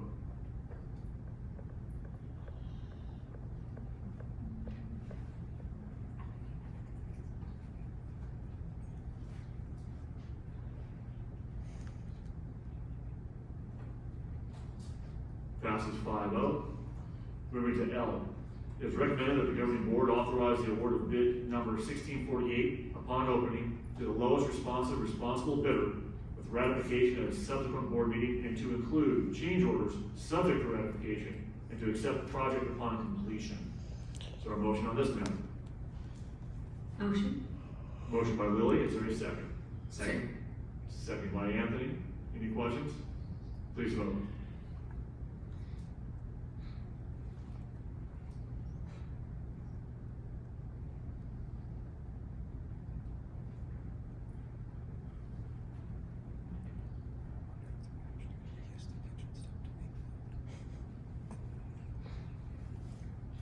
Passes 5-0. Moving to M.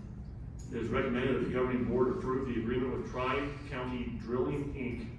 to provide a feasibility study, testing, design, and installation services related to a new irrigation water well facility at Meridian Elementary School, and authorize staff to execute the necessary documents. Is there a motion on this matter? What's the, I can ask that question, once the motion's done. Do we have a motion by Juliana? Or motion by Lily? Is there a second? Second. Second by Anthony. Question, discussion. Estimated scopes and costs are more fully detailed in Exhibit A. Sorry, just bear with me here. I just want to see how much they're charging to drill a well, or maybe drill a well. Where's Exhibit A?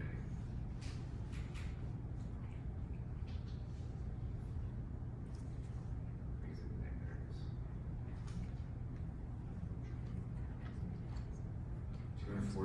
248,000. That's pumping on for a little bit. The estimated payback is 6 years, based on current water usage at that site. Okay, 6-year payback? Yeah. Is there a Does Go ahead, Anthony. I have a question. Does that include the power we'll be drawing to run the pump? That does not include the power, but given that the site's on solar, it pretty much covers the cost of the electricity. All right. Does the projection include annual increases in the water rates, or is it, or are we just basing it on a flat rate? I think as of today, it's about 6.5 years, so it's about 6 because the rates will continue to go up, so. Oh, yeah, that's kind of. And we have exhibit the current wells, this company that does is very good at that, and I anticipate a good water flow at that site. Our first well, Las Cruces Creek, was probably our least good performing well, but in the valley, there's a good water table, and it seems to, not only our district, but across one of several high schools that flow really well. Okay. Any other questions? If not, please vote.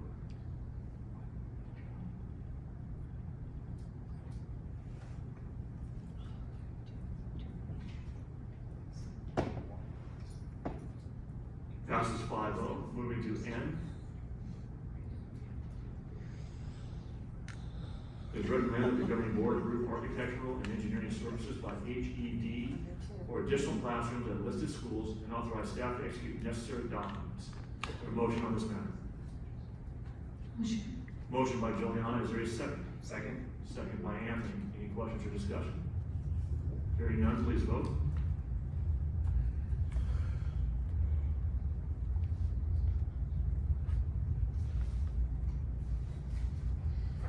And the matter passes.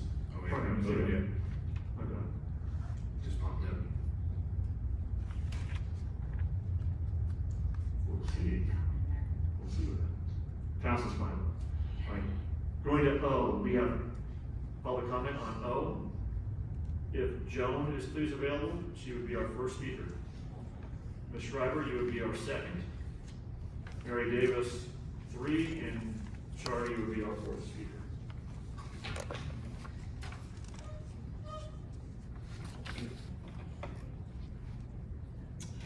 Good evening, trustee board members. Thank you for your community service. My name is Joan.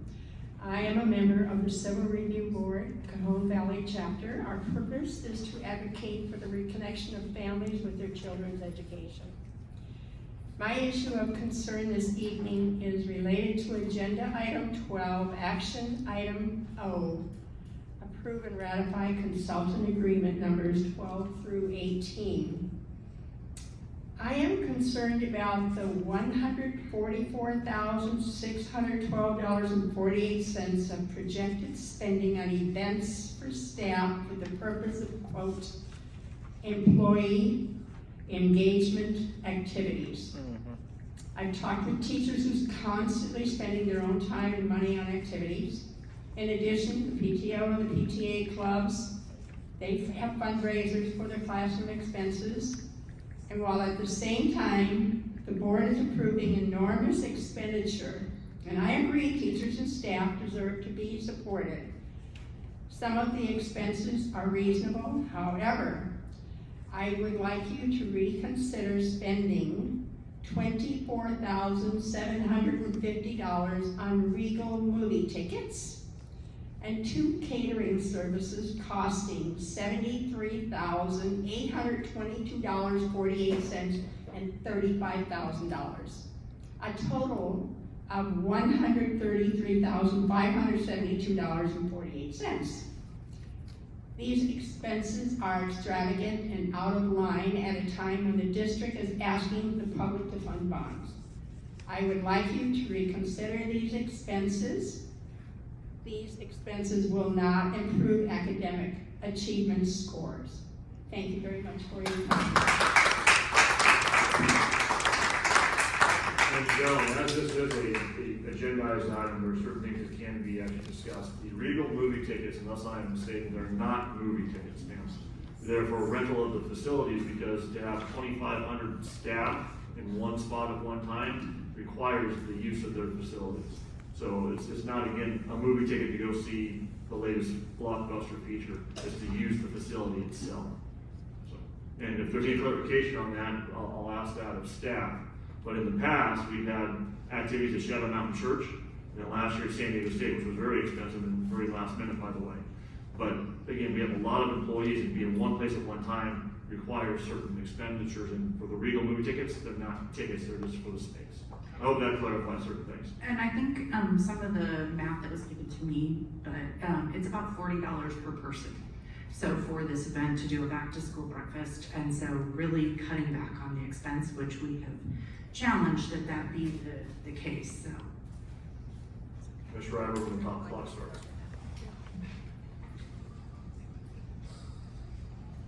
Thank you. Here we are with the attorneys, 19, 20, and 21. I think that's it. Why is staff think that they need $200,000 more? Is there a breakdown before the board as to what they're considering as the reason why they're asking for more? For the Fagan, Friedman, and Full Frost? Is that considering 3F being on the dais at all? I mean, that's not transparent. So is this where you can talk to me, Jim, or no? Okay. Use your time wisely, Ms. Ryder. I am. I'm just pointing out that I guess you don't want to talk to me or answer my questions.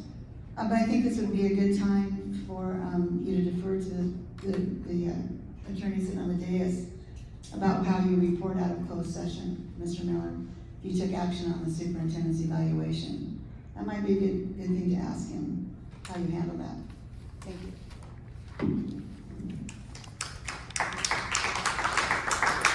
So, Ms. Ryder, to answer your question, so if you have up to contracts, now at one point you did sit on a public board, so I'm pretty sure you're aware of what up to contracts mean. It does not mean that we're spending $200,000 on a particular item or particular lawyers in this particular case.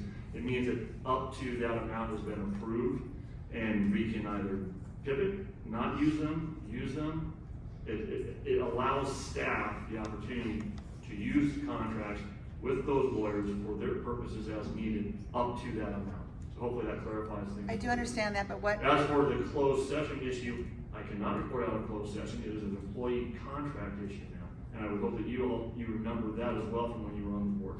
Ms. Davis, please come forward. Ask for attorney.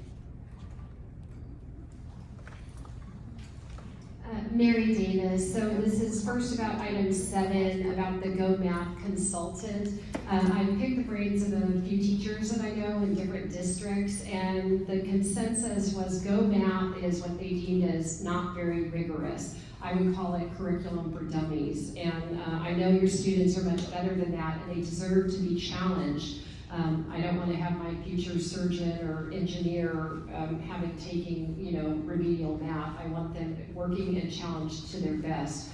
Because I am here to offer solutions. They also did say that Eureka is a preferred curriculum that is very challenging. They also talked about iReady, which I've seen referenced, and they said they liked the platform part of iReady, but they did not like the curriculum. They thought it was not, again, very rigorous. So I'm asking you to do an alternative to Go Math. And then also for the attorneys, again, I do question, and I'm asking for more accountability on this from your district. And in particular, for the, is it 3F amigos, then I would say perhaps given Mr. Shinoff's history in this county, that you would absolutely look for a different attorney and get rid of the 3F attorneys and seek alternate counsel. Thank you so much.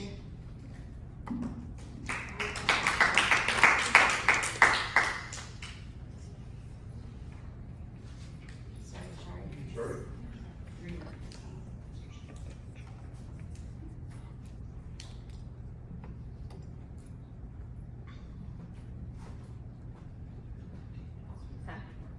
I get an extra 119. Should have taken it. It won't take that long. So I wanted to talk about what the number I came up with is $109,000 being spent on the back to school event. Just to put things in perspective, I held an event at BA Haas, which is I think a little bit more expensive than Regal Cinemas, and it was about $109,000. So there's that. I think there's a lot of other alternatives that we can use. I've heard directly from teachers that, well, I agree too, that teachers do need to be appreciated and they need to be, shown gratitude and respect and all those things, right, for what they do. But I think spending $109,000 on a welcome back to school event is outrageous, to say the least. I think there's other things that can be done to show them gratitude and appreciation for their hard work. I don't know, maybe some of that $109,000 and give it back to them in their classrooms in some way so they're not spending so much of their own money on products and tools that they need for their classrooms.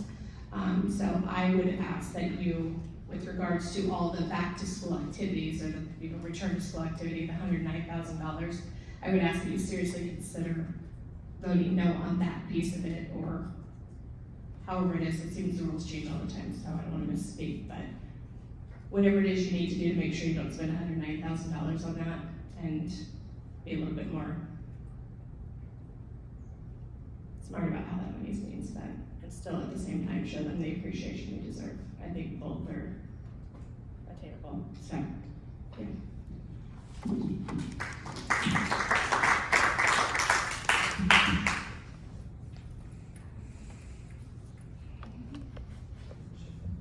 Do we have a motion on, I would like to pull the 3 attorney contracts,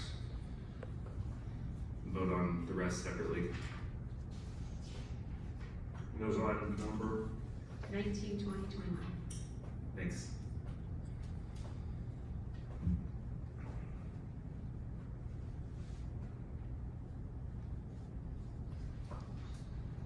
Okay. Any others for anybody else want to pull? With those pulled, Anthony, do you make a motion? So moved, I do have a little discussion as well. I'll take a second. Moved by Anthony, seconded by Karen. Discussion, please. So on this $109,000 for the welcome back breakfast, I am happy to see that it's been reduced, like Trustee Mejia said, that it's being held locally. I have seen the videos. I just learned about the sand artist self-portrait thing. And what I would say, as this is in the planning stages, is that No sand artist this year, I understand. No, so it's not, I think we gotta be careful about making it like a cult of personality, or, superintendent coming out like Patrick Swayze in the middle of the lobby at Parkway Plaza in the video. It's, you know, I hope we can direct it where it's really focused on teacher appreciation.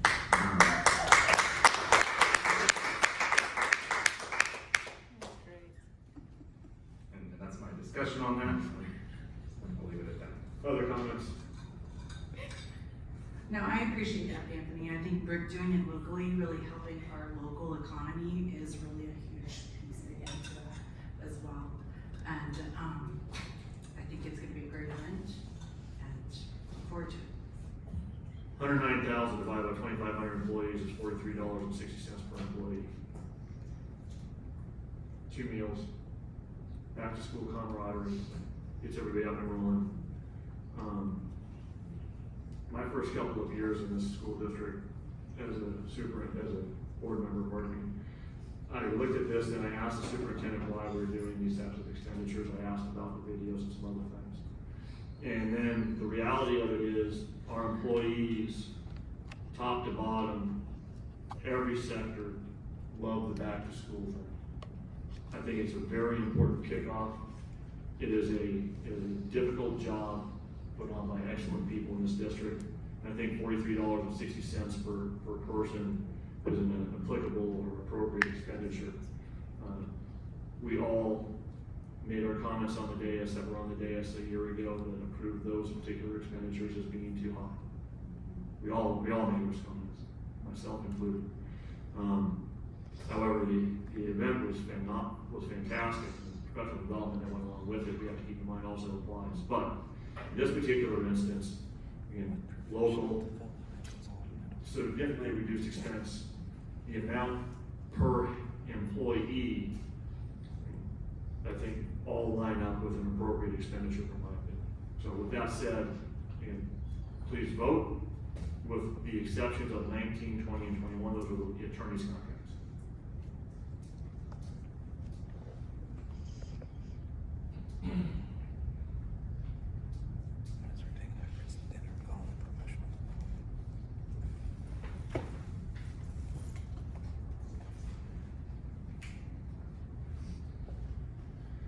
Matter passes 5-0. Now we'll move to the attorney's contracts individually. First, we will go with 19. This is the contract to renew with Fagan, Friedman, and Fulfrost to provide legal services to the district in the areas of educational, labor, and business law and contracts.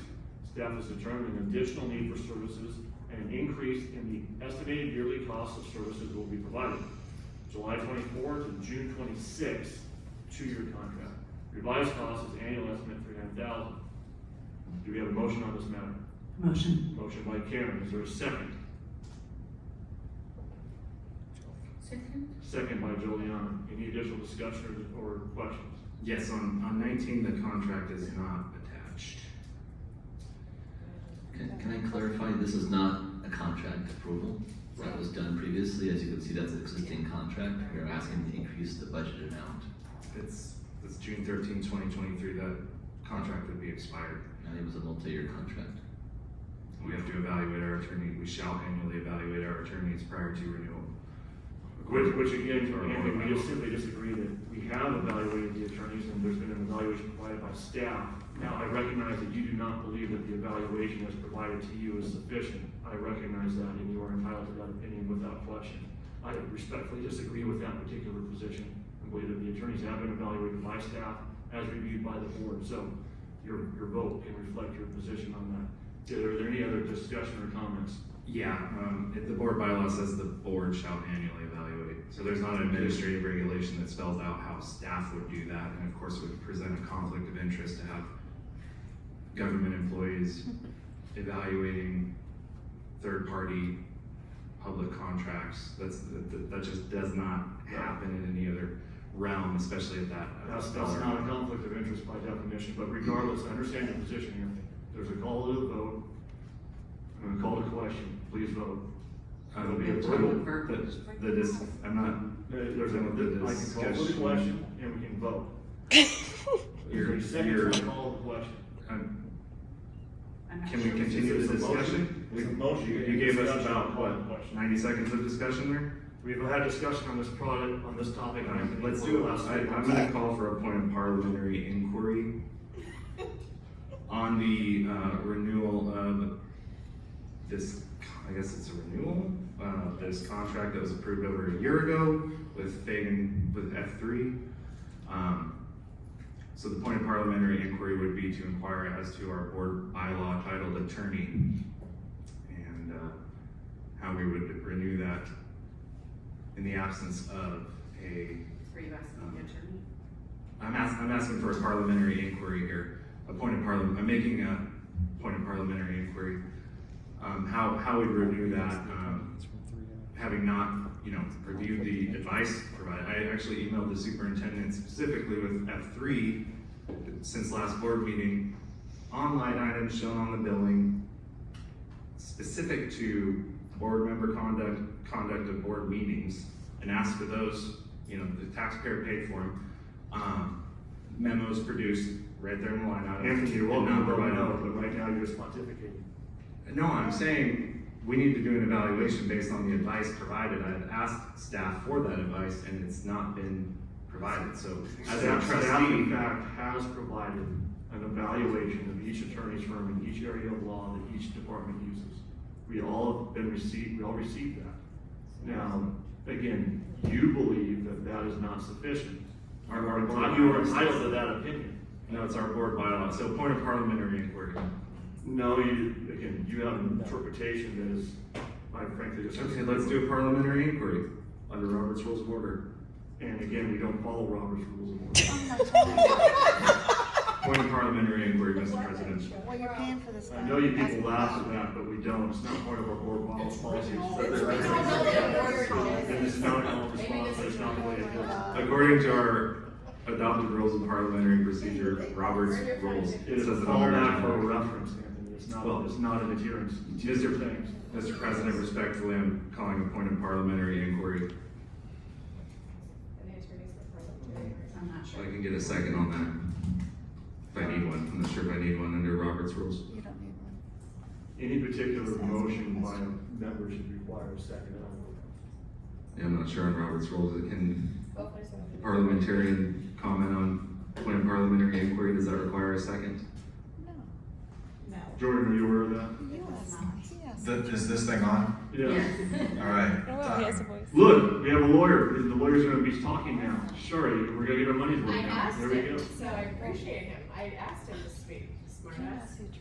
Go ahead. First of all, I gotta be careful here because there's an item that involves my law firm, right? So That's speaking right. of Conflict of interest. Big So time. I wouldn't wanna weigh in on that. I think the question though was about an interpretation of a bylaw, right? And I'm not saying it should be us or whoever, but that seems to be, you need a legal opinion on how that's supposed to be enforced, how you get an evaluation of a law firm, right? By the board and the superintendent, and that is done before a contract is renewed, right? And so if a contract is ongoing and the request is to approve the amount, like President Miller said, doesn't mean you need to spend it, right? Doesn't mean you need to retain their services at all. It's just so you can do it. But as far as an evaluation goes, that would need to be done before you renew a contract. That's what he's asked for. That's what he's asking for. Thank you. Thank you. You're welcome. With that point made, now we have an oral vote. Who seconded the motion? Juliana. Juliana. Can you repeat the motion, please? Motion is to approve the extension on number 19. And is it an extension? See, on its face, it's going from 100 to 300,000 with no supporting documentation. I've just never dealt with anything like this where, okay, we're gonna renew our annual agreement, we're gonna triple it with no supporting documentation. We're referencing something we approved over a year ago. Okay, your comments made. We're gonna have an oral vote. All in favor, please say aye. Aye. Aye. Aye.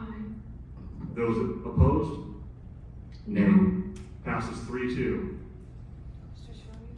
Moving to 20. Again this year, Dennis Wolver Kelly will provide legal services regarding special education law and other district matters on an as-needed basis. Services will be provided July 2024, June 2029. Cost annual estimate $225,000. We have a motion on this matter. Motion. Motion by Karen. Is there a second on this matter? Second by Juliana. Any additional comments or questions? Yes, before renewing the contract, the board shall conduct an annual evaluation of the legal counsel on their provision of their advice, the reasonableness of their billings.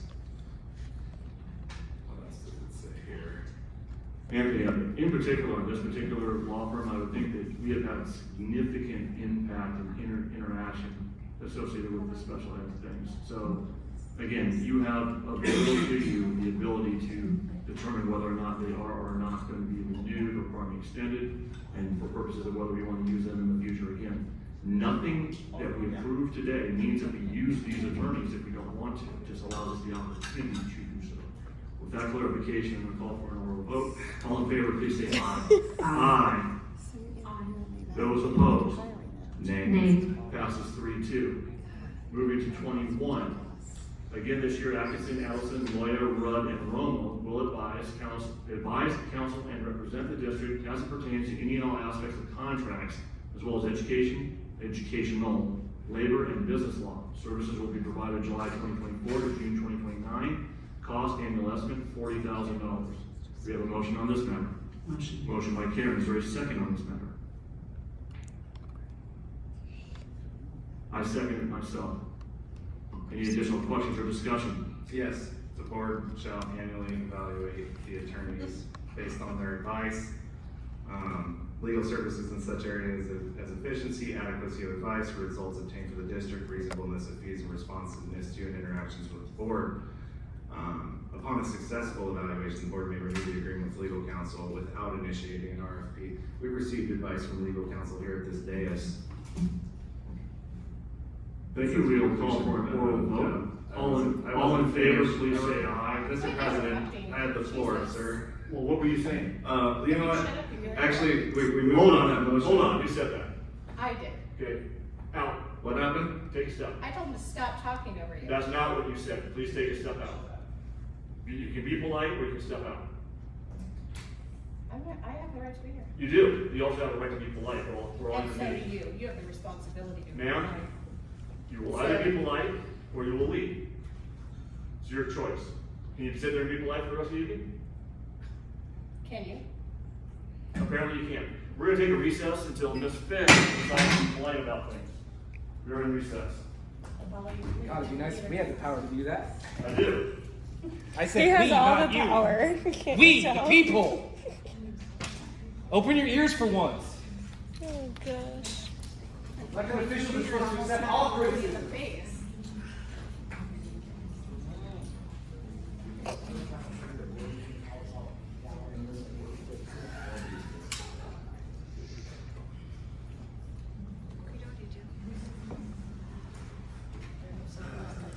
Gosh, it sucks that Jim always says you make the meetings so long and he keeps taking these recesses. I just want to get home to the kids. Recess after recess. And they're always longer than 5 minutes every time. Never 5 minutes. I have it documented, I know, on my camera. Do we see how close he almost smacked Lily in the face? Oh, geez, no, I didn't see that. Yeah. His finger out here was in front of her face. His finger's been in my face before, too. He has a tendency to do that to women. So dirty. So disrespectful.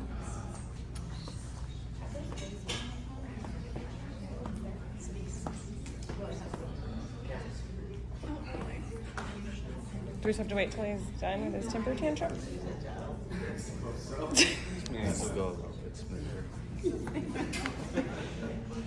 I'd love for the meetings to go smoother. That'd be nice.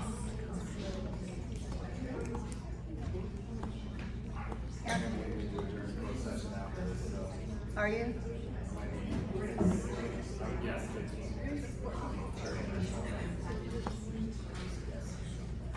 I'd guess longer from past experience. She has her kid in private school. I never know about my kid. My kid goes to private school, and I work for the attorney that go after this guy, so I'm not worried about it. I work with them, so. Yeah. Try. I double. It's for like closer up video. Yeah, it's like to make her skin look nice. It does, it really, good indoor lighting.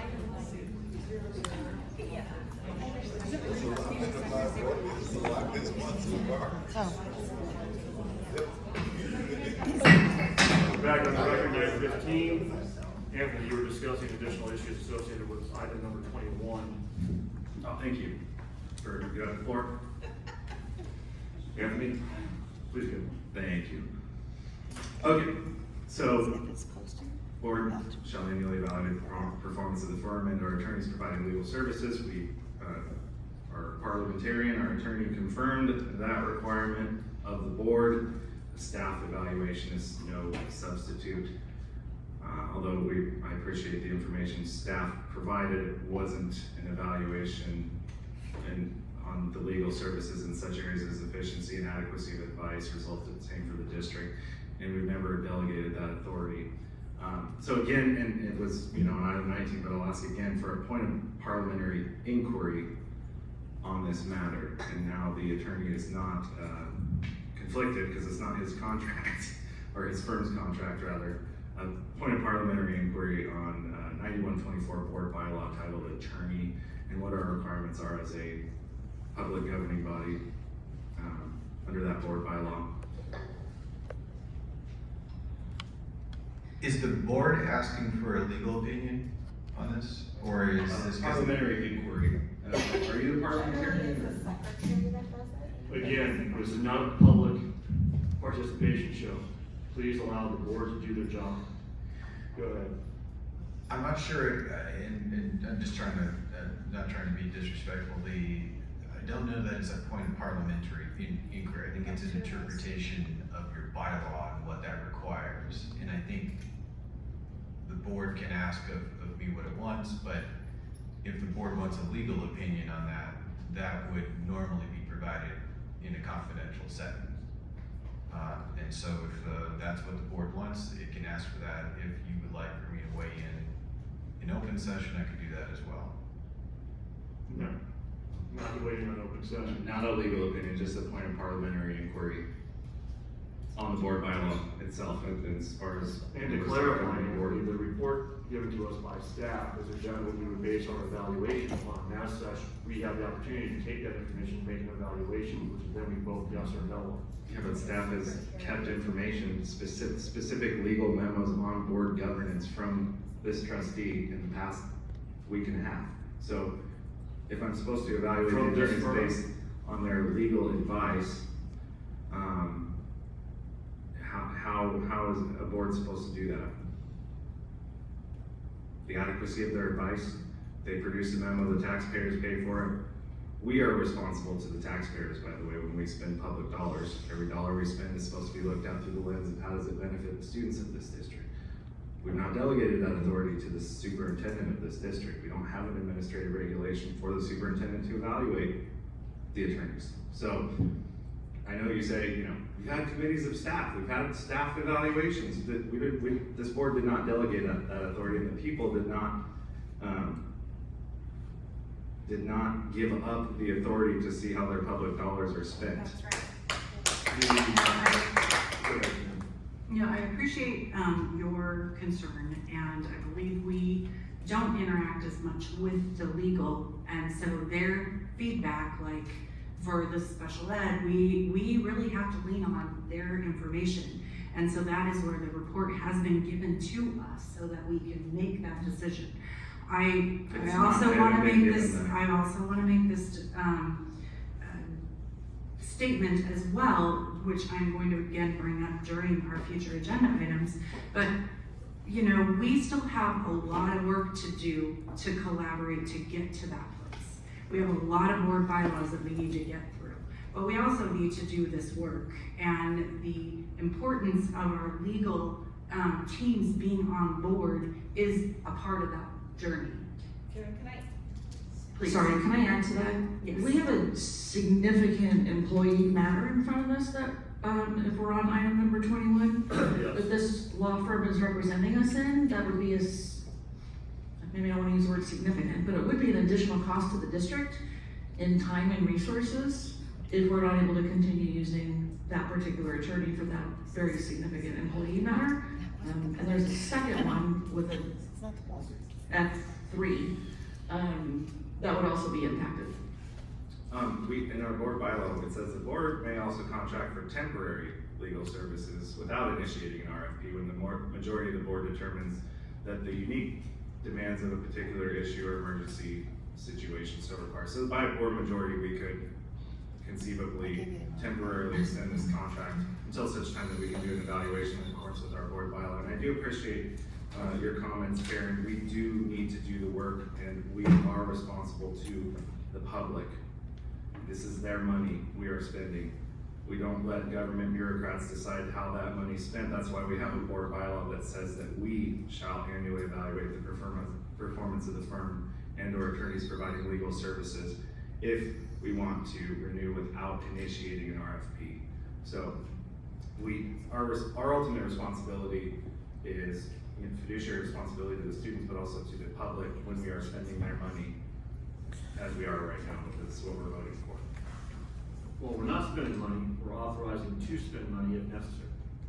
That's well, and the other comments you made are absolutely spot on. There's nothing wrong with it. These are for the none of us are going to disagree with those particular comments, Andy. But we work within a system that requires counsel on a multitude of issues. Again, 2,500 employees with 18,000 students and 27 school sites. There's a lot of issues, of which many come before us as some sort of a legal issue. So we need counsel to move forward. Those are my final comments. Yeah, we don't have to annually renew, we can do a temporary extension on that. It says so in our board bylaw. This is a temporary extension to an extent. Any other comments by anybody else on this? Yeah, I mean, I feel like, yeah, you guys already know where I stand, but the bylaws state to review the legal advice and also the results, and I just feel like those requests haven't been met, so I feel unable to approve these contracts. Recognized.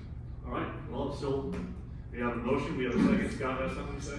I just want to speak on behalf of me and my staff, because I can't speak on how Michelle or Karen or David speaks for the attorneys, but I'm not sure staff wants to give the board what you want. I just don't know from my standpoint what to give you. I don't have like legal opinions to share with you. 95% of my work is, here's a contract, here's recommended changes to contract language. It's in email form. I mean, do you want me to send the board every time I get an email on a contract and legal change to the contract? Is that what you're looking for? It's not. If you're looking for a legal opinion, it's like 5% of our work. I mean, personally, I'm assuming you're talking to me, would be how many contracts, if you would have to take a tally, how many times did you ask for advice? Specifically, my request to the superintendent was to see the legal advice given to the superintendent personally or any individual board member or the board as a whole. So in your cabinet, I didn't actually ask for that advice, but I would love to know statistically what are the results. Do you know what I mean by that? Not that I need to see every example of it. And I think that's something we have to start going forward, because it's not going back. Right, you can't go we haven't kept track of like how many times we have opinions, but I mean, even contracts tonight that we're bringing to you, we make sure they are valued, and we don't want to get in trouble the other way either, where we don't get legal advice and we get sued, and that's a lot of legal fees the other way. So I do it just to protect the district and frugal with how we spend. And I think most of my associates are very frugal. We don't like to spend money.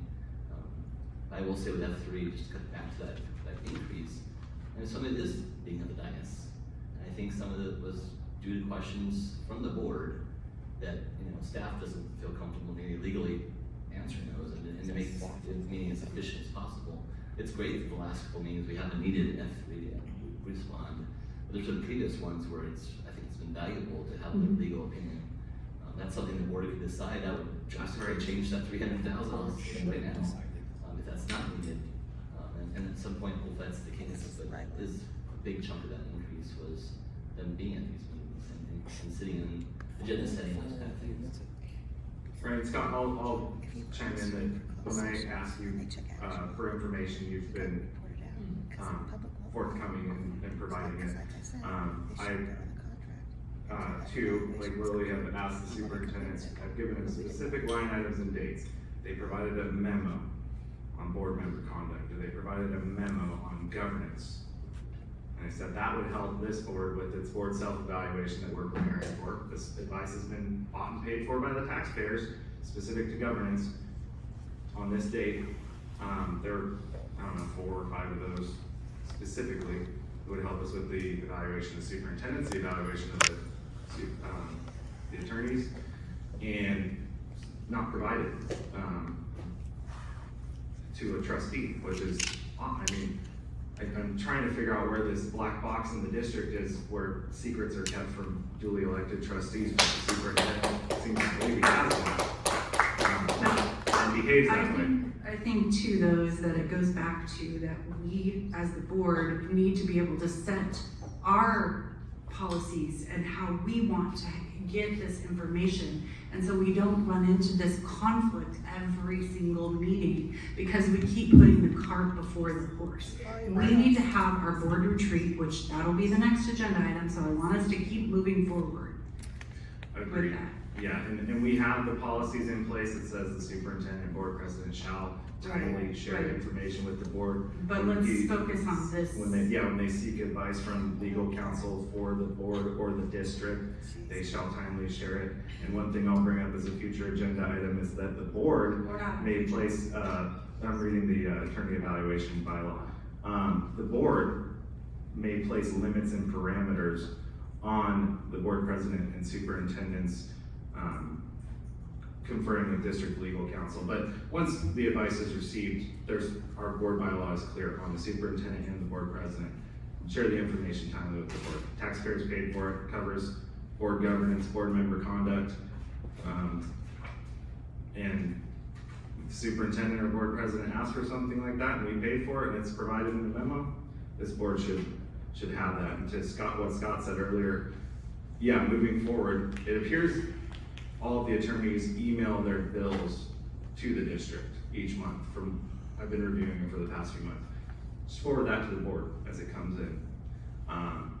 That way, that'll help us in our, as we go through the year in our evaluation, and any memos that are, not regarding a confidential staff matter that we're going to be addressing in closed session, that upcoming meeting, especially ones related to governance or other district business, again, student, staff, we can reserve it for closed session, but that, just forward that to us as we go. That would be my request. Yeah, as I host you in my office, I know it takes travel for you to come down, but I think to protect the confidentiality of those documents, I don't want that leaving my office. I have confidential student information at my house attached to my side of the agenda. So that would be the most preciously confidential information, would be student discipline matters, in my opinion. An attorney bill in the district email system to a trustee, you don't breach confidentiality by sending information to trustees. They're elected for that purpose, to be able to see that information. An attorney-client invoice will most definitely contain attorney-client privilege communications. Yes, and who's the client? Pardon me? Who's the client?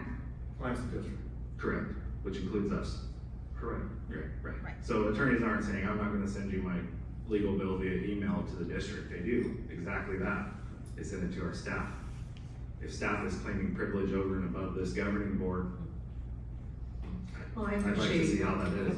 I appreciate that, Scott, that you have invited us to come into your office and to observe those things and to get to explanation, because sometimes it's a lot to understand every single line item as we have talked about the budget today. Which I don't get explanations. It's a file of printed bills that were emailed to the business services office. Okay. And I sit there alone. So, yeah, again, we're elected trustees. Well, and I think there's where we have some options these computers and are chock opportunity. full of confidential information. We have opportunity ahead of us, so it's always a growth opportunity. Right. And there's no dispute as far as the access that should happen. How it happens is perhaps a procedural issue we need to work through. In the meantime, we have a motion and we have a second. So I'm going to call for the oral vote unless Anthony, you have anything else. Thank you, Mr. President. I do not. Wonderful. All right, oral vote on 21 to approve the final attorney's contracts. All in favor, please say aye. Aye. All opposed, please say nay. Nay. Nay. Passes 3-2. Thank you. We are now to future agenda items, and Karen, you were up, so I'll let you go with that. Yes, I had Cajon put the slideshow that was emailed out to each one of you as just a sample board retreat outline. We get to put this together, but I would like for us to be able to get all the different things that we need to work through. This is just, again, an outline with some opportunities for us to work on some specifics. Some of them don't apply to us because this was a district in Florida. I did try to put in more of the information that was relevant to us, as well as our pictures.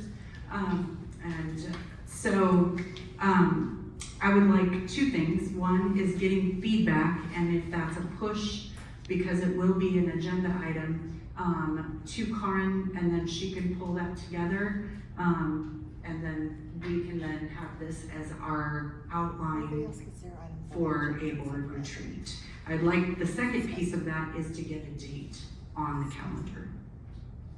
How about July or August? Maybe when staff are preparing for the year. You can't approve it before then.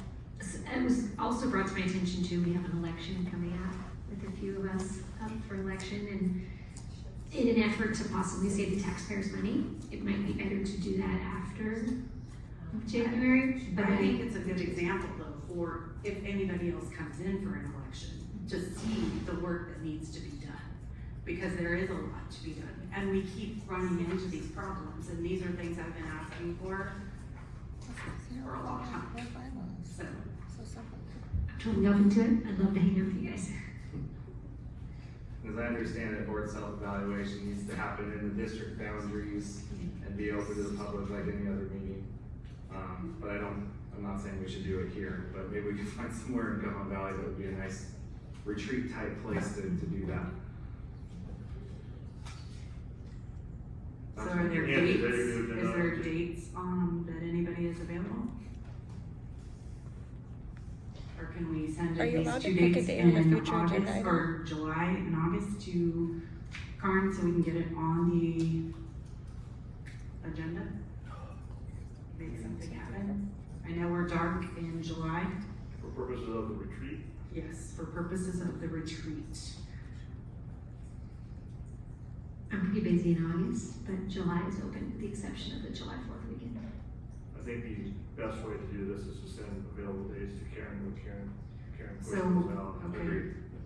Will you do that? And so let's look at July 1st. Not July 1st, but let's look at July as an option before we move into August. Fair enough. All right. Anthony, did you have something? Yes.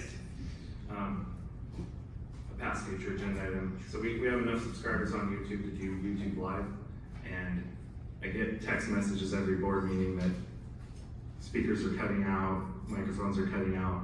I know that my wife here with her iPhone, you can hear every word that everyone says up here and at the speaker's podium, even when the speaker's microphone at the podium is cutting out, which happens quite often. So just simply a district device, an iPad, an iPhone, something, and just stream our meetings on YouTube Live. Then they're automatically archived. The public doesn't have to ask for them. I don't have to get text messages that people watching on Zoom can only hear every other word. Even with our new microphone system, I think we tried to address it with these new microphones, but I don't think the one at the speaker's podium is new, but No, they did adjust ours. yeah. They are better. They're definitely better today. So that's one. I'd like an update. I know there's an ad hoc committee going on, and I know that this board, it was mentioned as a future agenda item, but the board never voted to establish it, but it's going on. I'd like an update on the activities of that ad hoc committee, its scope, and if the board, wanted to set any parameters or give any direction on that. And also, what I mentioned in the last agenda item, the The discussion for the board to set any limits or parameters on the board president and superintendent's ability to confer with district legal counsel, for what purposes, and then how that information would be shared with the board in a timely manner after it is provided. And Juliana, that's it do you for have future. questions? That's it. Sorry, I didn't mean to interrupt. Juliana, do you have any future items? Lily? No, but I'm working on some for our next meeting. And in so much as to Anthony's discussion about the lawyer, I do think that it's important for the board to evaluate and figure out how information is to be disseminated. So I join with Anthony whether the agenda item is going to be exactly the same as what he envisioned or not. But I do join to it. We need to clarify as to how attorney-client privilege information is disseminated to the board. Not so much as to it needs to be, because it does, but timing-wise and how, that's something we need to take a look at. And I'll see if we can put something together for the next agenda on that particular topic. Board reports. Juliana, do you have a board report? No. Lily, do you have a board report? Yes, I love to talk. It's been short 2 weeks, so I don't really have a lot to say. Looking over the LCAT and school plan student achievement documents, learning a lot more about some of the board committees and the process of how a lot of those documents are formed. I will say, I don't know if this is the place to say it or not, I know some of you might be disappointed with some of the ways the votes went today, but I think that that's what we're here for. We do what we think is best with the knowledge that we have, and that might change over time. So have faith in us. Hopefully it'll work out. I also want to say, I know that I brought up last time, and I know Anthony's brought up in the past, the staff social media standards, and I've confirmed that we're in the process of working on that, so hopefully we'll have something to report by August. Also, on a personal note, I'm finally getting my business cards from the district, so I can start recruiting mentors for Bostonia Global High School, which is my main goal for having them. I'm very excited to help those students find mentors to help them have a successful adult life. That's all I got for you. Karen? Yes, just graduation, would again, congratulations to our Bostonia 25, and just, I think, over half, I think 20 out of 25 got, whether it is trade or college, I mean, that's a huge percentage, so that's pretty amazing what's going on there.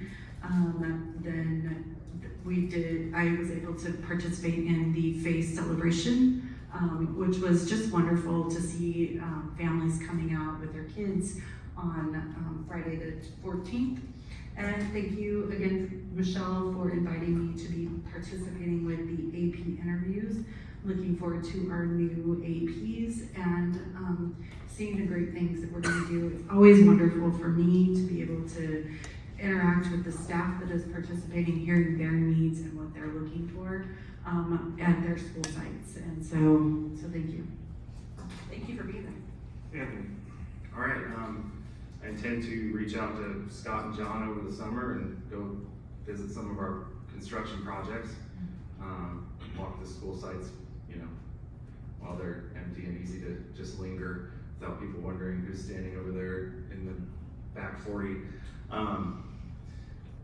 Since our last meeting, the superintendent provided the chronology leading up to his decision to launch what he calls investigations of 2 parent-teacher organizations in our district.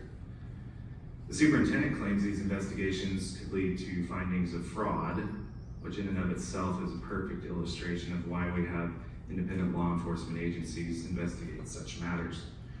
Public school bureaucrats have the power to launch investigations of parents they disagree with. Our system would crumble. Yet our superintendent seems to believe he possesses such investigatory authority. The investigatory authority normally reserved for a district attorney in our case. He cites board policy, which basically says a district may request financial information from district-connected organizations. The district made this request the Friday before Memorial Day weekend, and the 2 PTOs met the request on time by providing the requested information by the following Friday deadline imposed by the district. The chronology makes one thing clear. Our superintendent's decision to launch these so-called investigations began with an impatient scheme, which went from a Cajon Valley staff member requesting a full audit from both Los Coaches and Blossom Valley PTOs on May 9th, to attorney letters going out to both of those PTOs just 14 days later from start to finish. This appears to be, there's an old Soviet saying, show me the man, I'll find you the crime. In Cajon Valley, it's maybe show me the woman and I'll find you the crime. Also known as a witch hunt. Parents of Lost Coaches Creek, myself included, are no stranger to the superintendent using our staff as secret police. I watched district security showing up in unmarked vehicles on 2 separate days in 2 separate vehicles. One day parked on private property, pulling out and nearly causing an accident in the school zone. The person had to lay on the horn to avoid that. And he was there to surveil a parent who was holding a cardboard written sign that was critical of the superintendent off school property. I start getting calls from parents like, who's this guy in this unmarked vehicle? Or my kids are walking by, so I drive over there. I'm only a couple minutes away. It's one of our top district safety guys. Not you, Mark. it was a while ago. And it was like, you're wondering, why is this guy parked on private property? Why isn't he parked up at the school site if there's a safety concern? And the very next day, he shows up in a different unmarked vehicle, and that time he's parked in a fire lane for an exit of this neighborhood that's back behind Lost Coaches Creek off of Dunbar Lane. So blocking a fire lane. I have footage of both of those incidents. But that's, the culture in Cajon Valley, the culture you don't hear about as directed by our superintendent against our parents, unfortunately.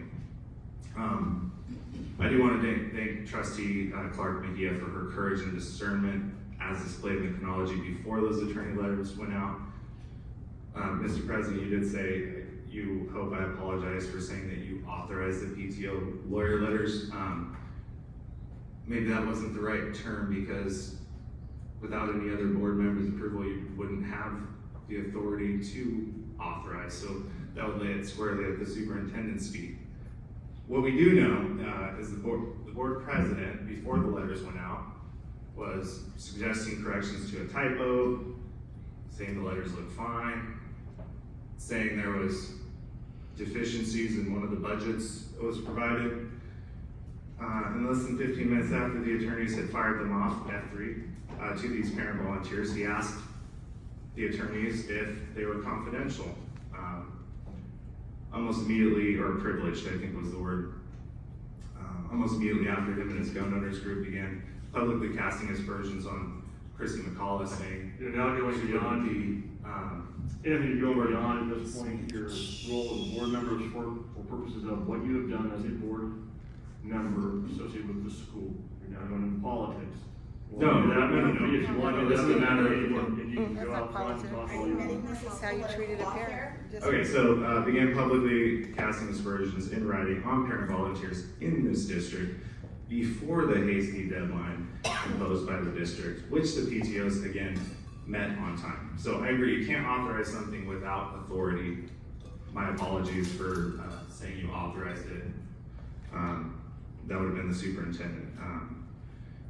You clearly didn't have any other board members' agreement to fire off those lawyer letters. It's pretty clear that Karen was not in agreement from review of that chronology. So this is a very important matter of what is our public school district doing? How is it acting toward the public? If there are concerns, the investigation could result in findings of fraud, like the superintendent is saying, to bias this whole sham investigation. That report should be made to the district attorney's office or law enforcement. So again, I mean, this is just, it would be an understatement to say this is extremely concerning, what's going on here. And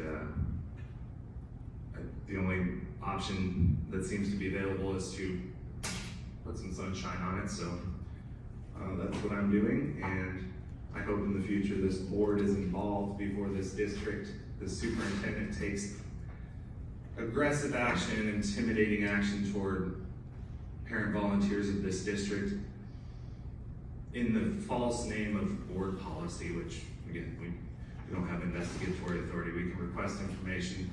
That information was provided timely to Mr. Bucksbaum. They gave the PTOs a week, less than a week over Memorial Weekend. And they are, the district says, you know, wait till August to reauthorize these two parent-teacher organizations. Completely unacceptable, completely at the feet of the superintendent. So that will conclude my board report. Thank you.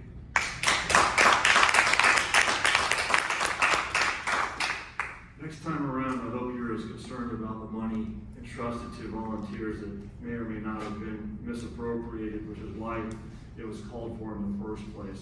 This is why the school districts don't do politically charged investigations.